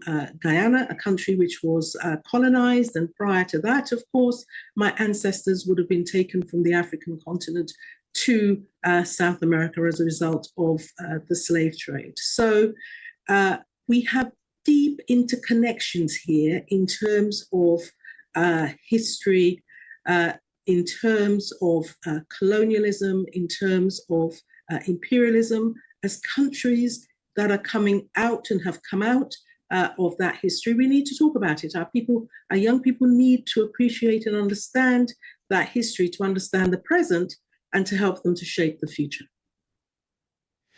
Across conflict zones, and I'm thinking from Sudan, parts of the Sahel and Eastern DRC, we see disproportionate impacts of violence on women and children. And you've warned that solutions will fail when women are not around the table. What then must change to move women from symbolic presence to real decision-making power? I'd like to preface my answer to that by saying one of the things that I am deeply worried about is the way that women and girls are used by armed groups. They're used by armies and others as a means through rape and violence to demonstrate power and victory over their opponents. There is something deeply, deeply concerning here that we have to address and have to tackle. We have to talk about it, and we have to make sure that no armed group, no army can act with impunity in relation to these matters. Women's rights are as important as the rights of everyone else in a country, including in a time of conflict. With respect to peace processes are about bringing countries out of conflict into stability and making sure that everyone in that country is included in that process, including enemies. Women are a significant part of any country. Indeed, they are a majority around the world. That means they have to be around the peace table. They have to be around the peace table in a way where their voices are heard and where their contributions are respected. Too often, it's a bolt-on. It is about those who have been involved in the conflict being on two sides of the same table, and those who have been working for peace being left out. You talked about Sudan. We've seen over many years different stages of trying to bring peace to that troubled country. And we saw many years ago women being at the heart of some of the protests about the issues that they were concerned about in Sudan. So women are at the heart of this. They have to be integrated into peace processes. And I think it makes a very, very big difference when they are around that peace table, because they are thinking about the future, they're thinking about children, they're thinking about healthcare and education, and the frameworks that will help to deliver that equity and equality going forward. In humanitarian crises, we're seeing funding shrinking whilst needs are growing. And I wonder if the current international aid system is working, or does it need fundamental reform?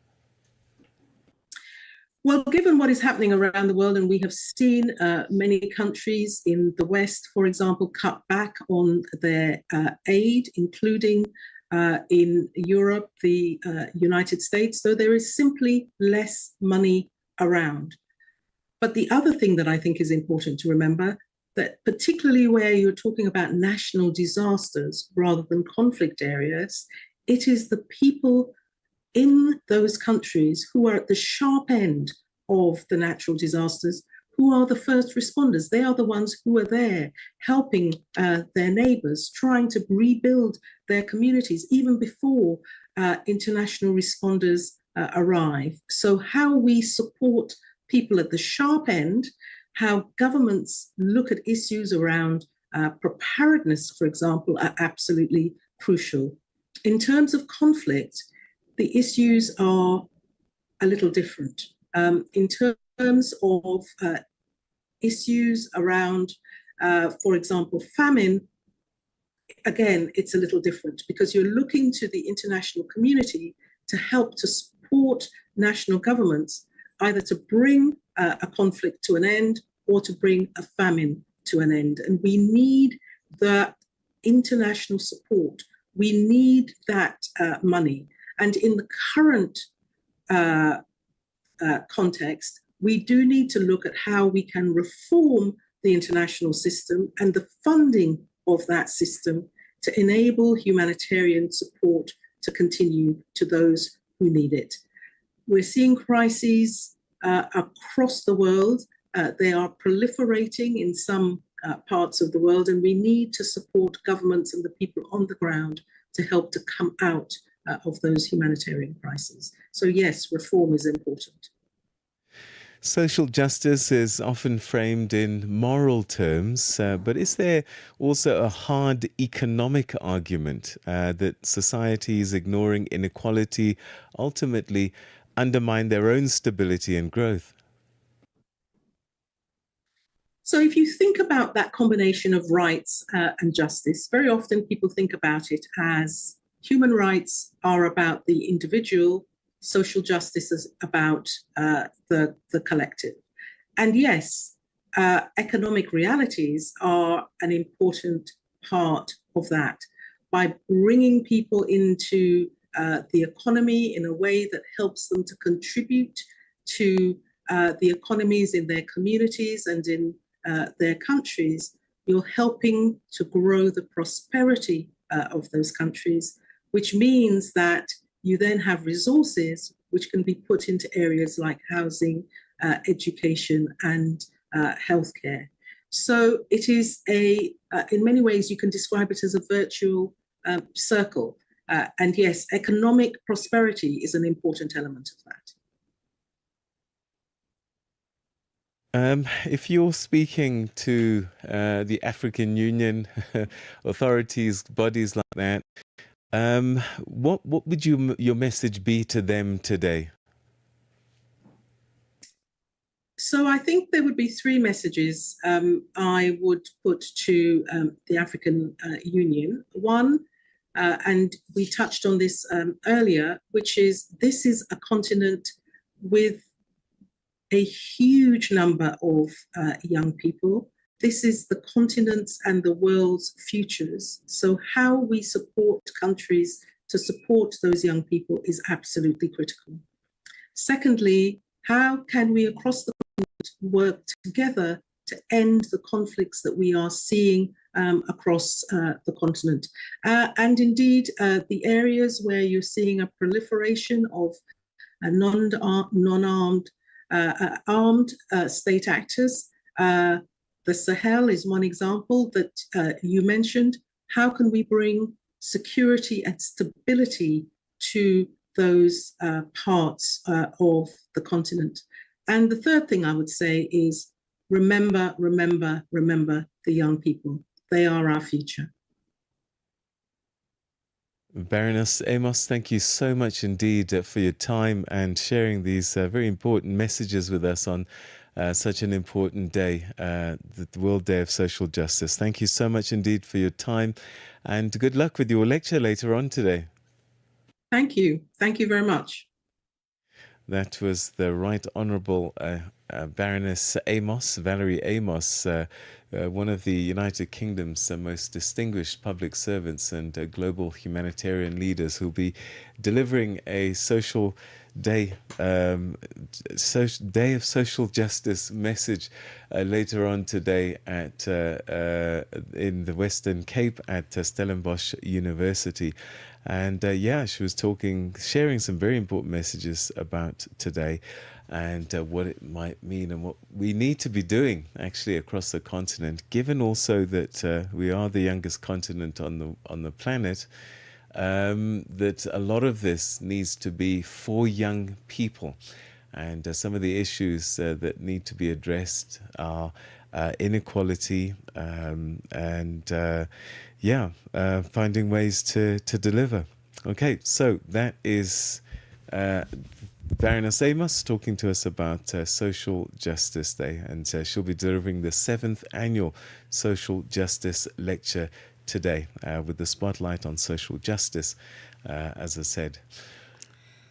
Still to come on Rise and Shine, we catch you up with what's happening in the world of business, and then there'll also be the Arty Beat feature where we bring you a snippet of what's happened in the world of the arts, culture, entertainment, lifestyle and the likes. But right now at 8:30 Central African Time, let's catch you up with a snippet of what's happening in the news as Matapelo Mahape brings us our news headlines. SABC News. Headlines. The African Perspective. Thank you, Asanda. Your headlines this hour. A Tunisian court has sentenced lawmaker Ahmed Saidani to 8 months in prison over social media posts marking President Kais Saied ruling that opponents signals as intensifying crackdown on critics. And South Africa has been elected to the United Nations Human Rights Council for the 2026-2028 term, rejoining the 47-member body responsible for promoting global human rights. And President Trump has expressed sympathy with King Charles following the arrest of the British former Prince Andrew Mountbatten Windsor. More details on these and other stories at top of the hour. SABC News. Headlines. The African Perspective. It's time to find out what's happening in the world of sport. A very good morning to you, Fikile Lingwati. Sports on Channel Africa. The African Perspective. Good morning once again, Peter. We go into the rivers now. South African canoeist Andy Beckett says he's not trying to focus on the potential milestone awaiting him at the 2026 Duzi Canoe Marathon. The 75th edition of Africa's greatest canoe marathon got underway on Thursday at Bishopstow Hall in Pietermaritzburg, in South Africa's KwaZulu-Natal province, with Beckett gunning for a record 16th winner's medal. The 34-year-old and his race partner, Matthew Fenn, secured victory on day one of the 3-day 120-kilometer race, which follows the Msunduzi and Mngeni rivers in a time of 1 minute. 53.31 seconds. Ahead of second place duo Sibonelo Kwela and Msawengosi Ndoro. I was really just enjoying myself. I had a bit of an ankle niggle, calf niggle 4 weeks ago just after drag challenge, so I wasn't running, I was just cycling. So when I started today, I thought I'll go conservatively, but as soon as we started running, I felt really good with my boat on the shoulder, so I thought I'll just go for it, and I was just enjoying it, got into a nice rhythm, and I guess probably went a little bit harder than I normally do, but still felt comfortable and just enjoyed it out there. Cricket news now. Zimbabwe finished top of Group B at the T20 World Cup after stunning England's next opponent, Sri Lanka, in a 6-wicket victory in Colombo. Both sides were already guaranteed their place in the Super 8s, but Zimbabwe, who did not qualify for the last T20 World Cup in 2024, progressed unbeaten after completing a fine chase of 179 with 3 balls to spare. Opener Brian Bennett, who is yet to be dismissed in the tournament, followed his score of 64 not out in the famous win over Australia last week with an unbeaten 63 to steer home the chase. Tony Munyonga emerged and hit a 6 before Betten drove the winner and the winning runs through the covers. Zimbabwe progressed into the Super 8 group with co-hosts India, South Africa and West Indies. Their first match is on Monday in Mumbai against the Windies, who beat Italy earlier on Thursday to continue their unbeaten record. On to football news. Betway Premiership side TS Galaxy coach Adnan Beganovic has welcomed the lifting of the club's FIFA transfer ban, clearing the way for the registration of new players for the remainder of the 2026-2025 season. Rockets were sanctioned once again in December after the World Football Governing Body ruled against them in a contractual dispute involving Liberian forward Jake Bai Morris. Speaking ahead of the Nedbank Cup last 16 clash against Mamelodi Sundowns, Beganovic confirmed that the club would soon be announcing fresh reinforcements. I have information. We sort all our FIFA bans. We are now on 0, and then we have opportunity to register all players what we have, what actually train with us from the beginning, and then club will be announced, I think today or tomorrow, all players that we sign. And then also it can be positive for us, and then our squad gets some quality players, and then competition and concurrence between players can be better. What I want actually to every players and fight for every position in the team. On to tennis news. World number 1 Carlos Alcaraz came from behind to beat Karen Khachanov on Thursday and book his spot in the semi-finals for the Qatar Open, playing his first tournament since completing his career Grand Slam at the Australian Open earlier February. Meanwhile, Jannik Sinner was stopped in the quarterfinals of the Doha tournament, losing 7-6, 2-6, 6-3 to Jakub Mensik in a match that shifted momentum in the early season.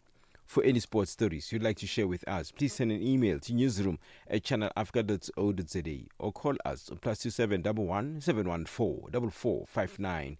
This is Channel Africa Sport with me, Figile Lungwati. Sports on Channel Africa. The African perspective.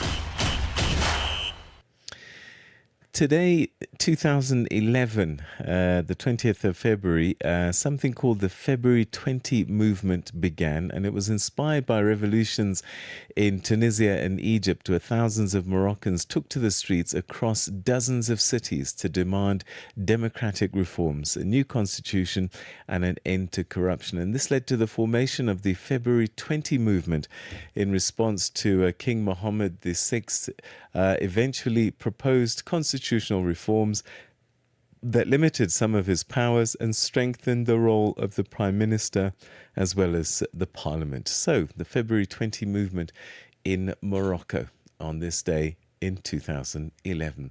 Coming up, the business news. Stay tuned to Channel Africa. Stream us on our new and updated website, channelafrica.co.za. And it is indeed time for business news. So good morning to you, Nosipo Zuma. Business news on Channel Africa. The African perspective. Thank you, Peter. Good morning. In your business news this hour, South Africa's public sector and labour unions are mobilising for a nationwide protest at the offices of the government's employees' medical scheme GEMS in Pretoria next Thursday. This follows a decision to hike membership contributions by 9.8% this year, with a minor adjustment to 9.5% slated for April. Federations, including COSATU, SAFTU and FEDUSA, believe the scheme has abandoned its mandate of affordability. FEDUSA's chief negotiator for the public service, Joseph Mashiho, elaborates. The concern is that this is not just 9.5% that we're looking at in isolation. We are looking at the increase that has accumulated over time, because in 2025, and that is not even looking way back to other years, but if we were to take it from 2025 itself, GEMS implemented an increase of 13.4%. Now, when you add that to the increase of 9.8%, which was revised from February to 9.5%, we are talking of around 23% increase. The South African Transport and Allied Workers Union has rejected the proposed 3.25% wage increase in the passenger sector. The offer, specifically for bus drivers, was tabled by the South African Road Bargaining Council. This comes after the union tabled their demands as their 2-year wage agreement is coming to an end with the employer. SADAW national spokesperson Amanda Chimesa says if their demands are not met, they will be forced to go on strike and fight for their members. She says they have started preparing for the necessary processes and procedures for the strike. We are demanding 6.5% increment for the first year and 7.5% in the second year of the agreement across the board. The employer continues to undermine and insulting bus drivers. They are only offering us 3.25%. We are rejecting this nonsense. We have declared a dispute and we have already started with all the necessary processes and procedures to embark on strike. We have been very patient with these bus companies and they always come to the negotiating table with nothing to offer at all. We understand the difficulties that the poor and the working class would be subjected to if we go on strike, as millions of South Africans are depending on these services daily. The United States has paid about $160 million of more than $4 billion it owes to the United Nations, the UN. UN officials say the U.S. owed $2.19 billion to the regular UN budget as of the start of February, more than 95% of the total owed by countries globally. The U.S. also owes another $2.4 billion for current and past peacekeeping missions and $43,600,000 for UN tribunals. The U.S. is the biggest contributor to the UN budget, but under the Trump administration, it has refused to make mandatory payments to regular and peacekeeping budget and slashed voluntary funding to UN agencies with their own budget. Gold prices have traded flat in Asian trade today after 2 days of gains, but remained on track for weekly losses as investors navigated heightened U.S.-Iran tensions and awaited key U.S. inflation data. Spot gold was steady at $4,995.85 per ounce, with U.S. gold futures edging 0.4% higher to $5,015.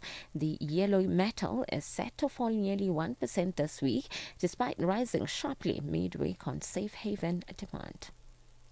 And finally, oil prices have risen around 2% on Thursday to settle at their highest level in 6 months as traders worried about escalating tensions between the United States and Iran, which have stepped up military activity in the oil-producing Middle East. Brent crude futures settled up 1.31% at $71.66 a barrel, while U.S. West Texas Intermediate crude settled up $1.24 to $66.43.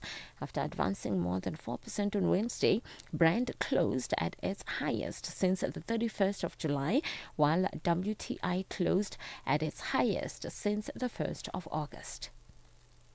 Your financial indicators: $1 in Nigeria is trading at 1,000 naira 343, and Botswana is 13 pula 11. Kenya, the dollar is trading at 128 shilling 144, and in Zambia it's 18 kwacha 75. The BRICS countries: $1 in Brazil is trading at 5 ruble 23. Russia is 76 rubles 67. India, it's 91 rupees. China, it's 6 yuan 91, and in South Africa, $1 is trading at 16 rand 11. $1 is trading at 74 pence to the British pound and 85 to the euro. Looking at commodities, gold is trading at $4,995 and platinum at $2,056 per ounce. The price of Brent crude oil is at $71.81 a barrel. Now, for any stories you would like to share with us, please send an email to newsroom@channelafrica.co.za or call us on +27 11 714 4459. For Channel Africa Business, I'm Nusi Posuma.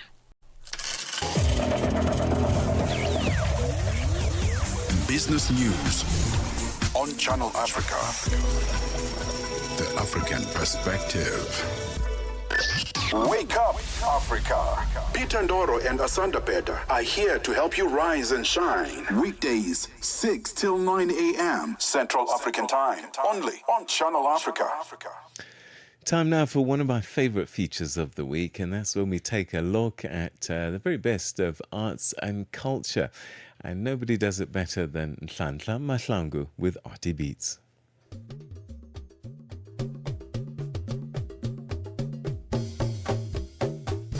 Welcome to this week's African RT Beats exclusive to Channel Africa, The African Perspective. I am Nhlanhla Mahlangu. In this week's segment, the nominees for the 19th Annual South African Film and Television Awards have been announced, and the IFA Crafted Heritage Collection honoring rural KwaZulu-Natal artisans unveiled.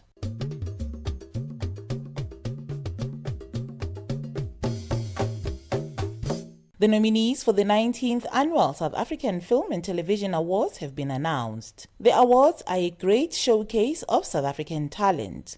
They honor, celebrate, and promote the creativity, quality, and excellence of South African film and television talent. They also serve to encourage the development of new talent, fostering a generation of filmmakers united in the collective mission of telling authentic South African stories. Itonga, How to Ruin Love, Skim Sam, Uzalo, and Go are leading with nominations. Some of the nominees include posthumous recognitions for late actors Michelle Bottas and Presley Chweneyagae, amongst others. Bonko Khoza received 3 nominations, while Seloma Kekanxube got 2. Actress Ayaka Ntunja says the awards are a great recognition for the industry. I think the awards are a beautiful platform to showcase the hard work that the industry continues to put in. Obviously, we don't just take away from everyone's hard work, but it's nice sometimes to put a spotlight and get recognized and keep pushing harder. So I am so for the people that are nominated. Well done to everybody. I think these past 2 years have been a crazy roller coaster for the industry. So I feel like everyone is really, really deserving of these nominations. And it's so nice also to see some friends there as well. Some of the shows I've been on as well. So it's fun, definitely. You've been on a couple of shows, as you say. How has that been like for you? I mean, look, I'm a 22-year-old in this industry who's just trying to find her wins, is trying to grow, and it's been immense strength and growth through and through. I am so grateful for the productions that continue to give me opportunities, to continue to give me chances. I mean, from Youngings to Inimba.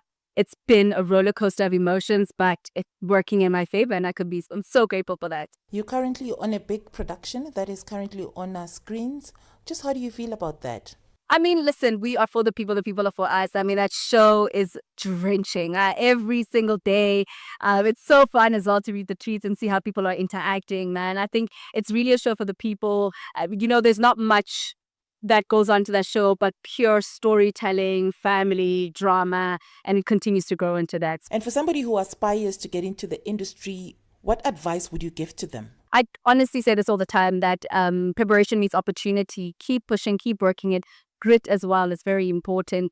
Creativity is very important in the sense that own your space, own what you love, own what you do, and continue pushing, and you will be in places that you never even thought you would have to be. Art lovers and collectors gathered in Sandton, north of Johannesburg, to celebrate the unveiling of the IFA Crafted Heritage Collection, honoring rural KwaZulu-Natal artisans. The IFA Crafted exhibition, an initiative of the KwaZulu-Natal Society Arts Gallery, brought together traditional craft and contemporary design from across the province, creating objects shaped by skill, culture, and story. The exhibition featured respected voices from South African art and design scene, exploring how the craft sector can be supported and elevated through intentional collaboration. More from Karabo Murule, founder of Capital Art. Capital Art is art collection management software. We enable art collectors to document the details of their art collection and to track the value over time. So IFA Crafted is showcasing craft designers primarily from KwaZulu-Natal and assisting them. It's been a program that was sponsored by the F&B Foundation, and it's been a program that's supported artists in terms of creating their craft, but also assisting them with the business aspects and creating a platform to enable them to sell their artworks, but also for people to be able to appreciate their artworks and understand what goes into craft, and also the fact that craft can be art, and to recognize the artistic talent that goes into it, and the fact that these are important collectibles and a important preservation of our heritage. With AI taking over most industries, just how important is it to preserve the natural artistic talent? I think AI has its place. It has a place in terms of assisting with increasing productivity, complementing creativity.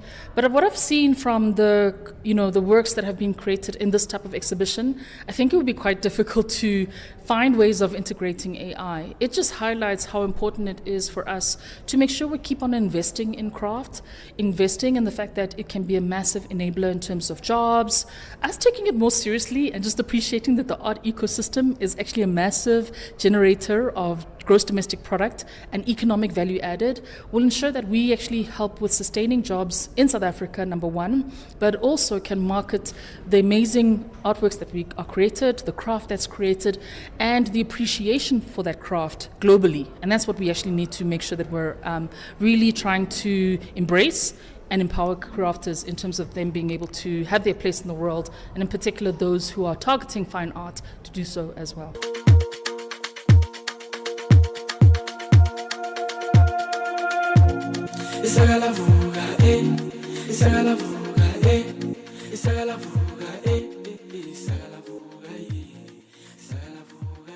We end today's segment with South African amapiano artist Siza Nkululeko Nciza, who continues to dominate the music scene following a major win at the Africa Global Music Awards in January this year. His hit Isaka 6 AM was recognized as a top streaming hit in late 2025. He says he's grateful. I feel blessed by God. Thank you to everyone who's showing me love. As we're only going bigger, 2026, we're taking over the world. 25, we took over Africa. We made noise representing the flag throughout the world. But this year, 2026, we're taking Afro House to the world, 3 steps to the world. And yeah, man, shout out to everyone who's part of the movement. And yeah, man, let's go represent South Africa to the world and the beautiful sounds that we make. And what are you currently busy with? Can we expect new music from you anytime soon? Definitely, you can expect new music from me. I'm dropping my next single next month. Unganwam, it's myself, Oscar Mbo, Makanj, and Tanya Devs. Beautiful song. And then the album is coming out in April or May. Caesar's Palace is the name of the album. That's it from this week's African RT Beats. Until next Friday for Channel Africa, I am Kandla Mahlangu in Johannesburg.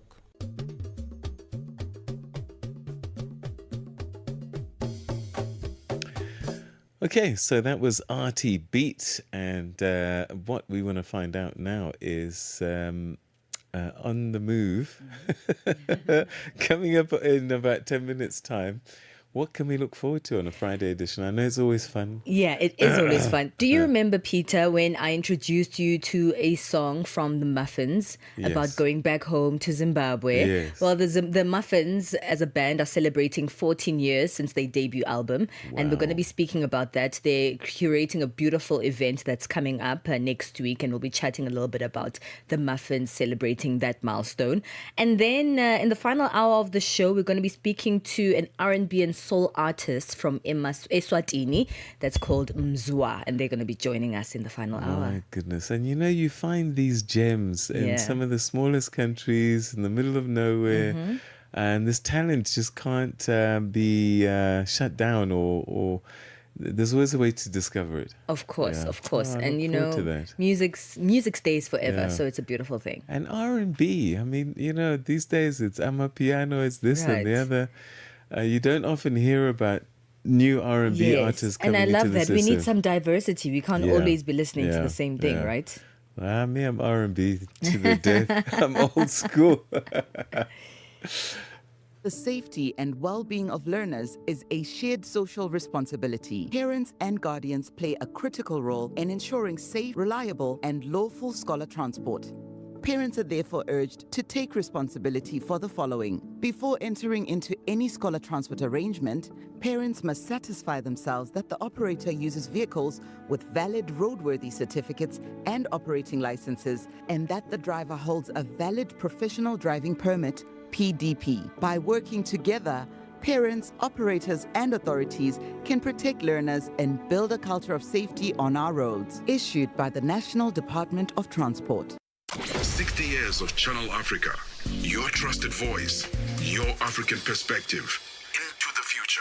Your morning companion. With the stories that matter. This is Rise and Shine on Channel Africa. Now, the president of the Pan-African Tourism Board, Mariam Lessian, says that Africa must strengthen cooperation in tourism, infrastructure and water sustainability to unlock the continent's full tourism potential. Speaking to Channel Africa on the sidelines of the recently concluded African Union Summit in Addis Ababa, Ethiopia, she highlighted the need for improved intra-African travel, better water security and stronger cultural storytelling to boost tourism growth. Channel Africa reporter Michael Mbewe caught up with the Pan-African Tourism Board President Mariam Lessian. Pan-Africa Tourism Board, we have representatives in 38 countries. Our target by June 2026, we should cover all the 54 countries.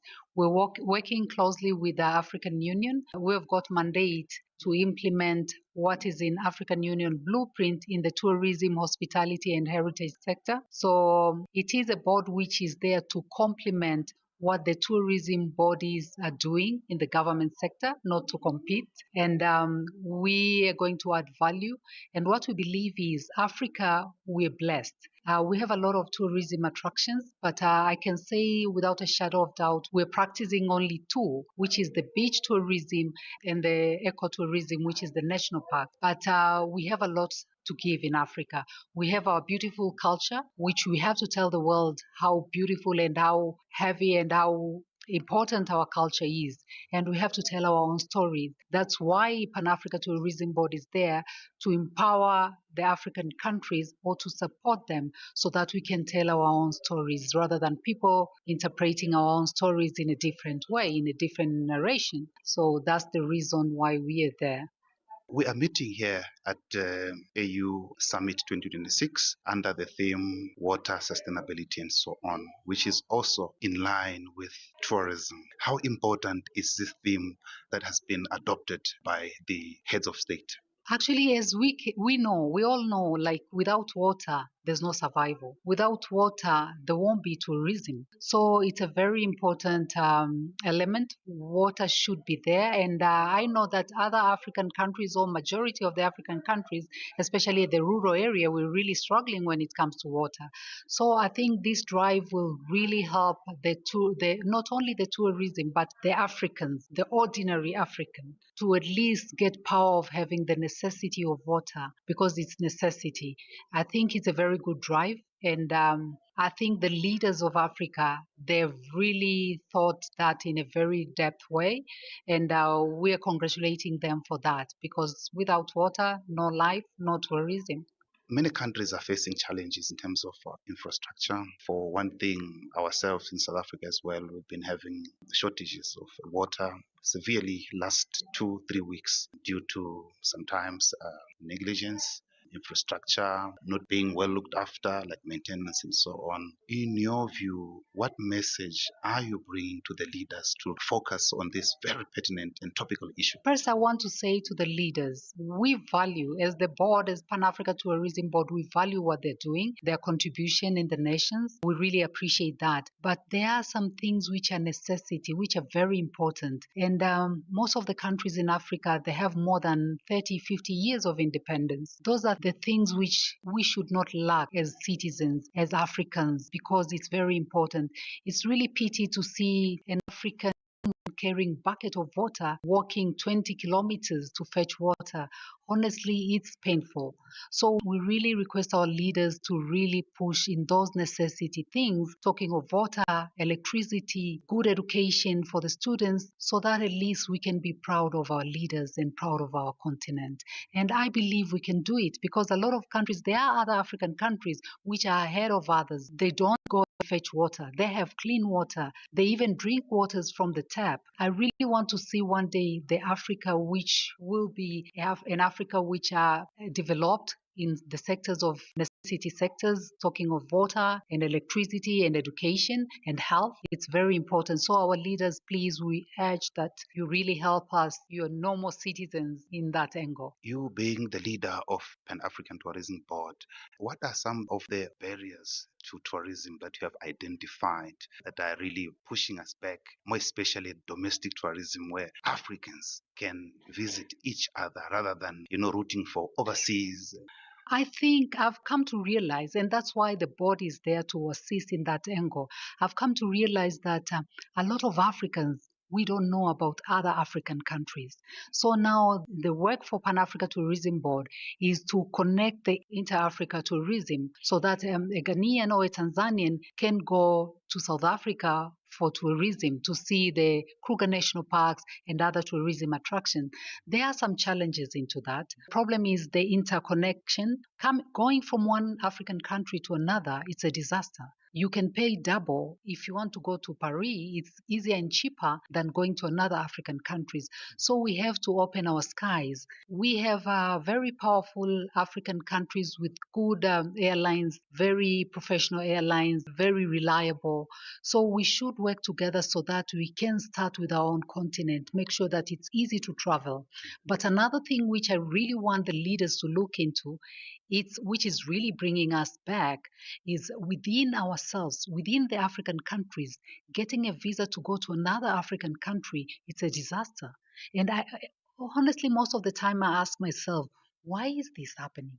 Where are the leaders? Why don't they see this? And that was this week's edition of the Arty Beat with Nhlanhla Mahlangu. And that's how we come to the end of this week's editions of Rise and Shine. Thanks very much indeed for joining us. We're back on Monday morning, 6 a.m. Central African time. And this is where we hand over to Rise and Shine. To On the Move. We are on Open Views Audio Bouquet. Channel 628. Good morning. It's time for On the Move with myself, Palesa Tau, and Benjamin Moshadama. But right now it's 9 a.m. Central Africa time. Let's get our latest news. SABC News. The African Perspective. Thank you, Palisa. Top stories this hour. Tunisia jails a lawmaker for mocking president and British former prince arrested on misconduct suspicion. With the news at 9 o'clock, I'm Matapela Mahape. Good morning. A Tunisian court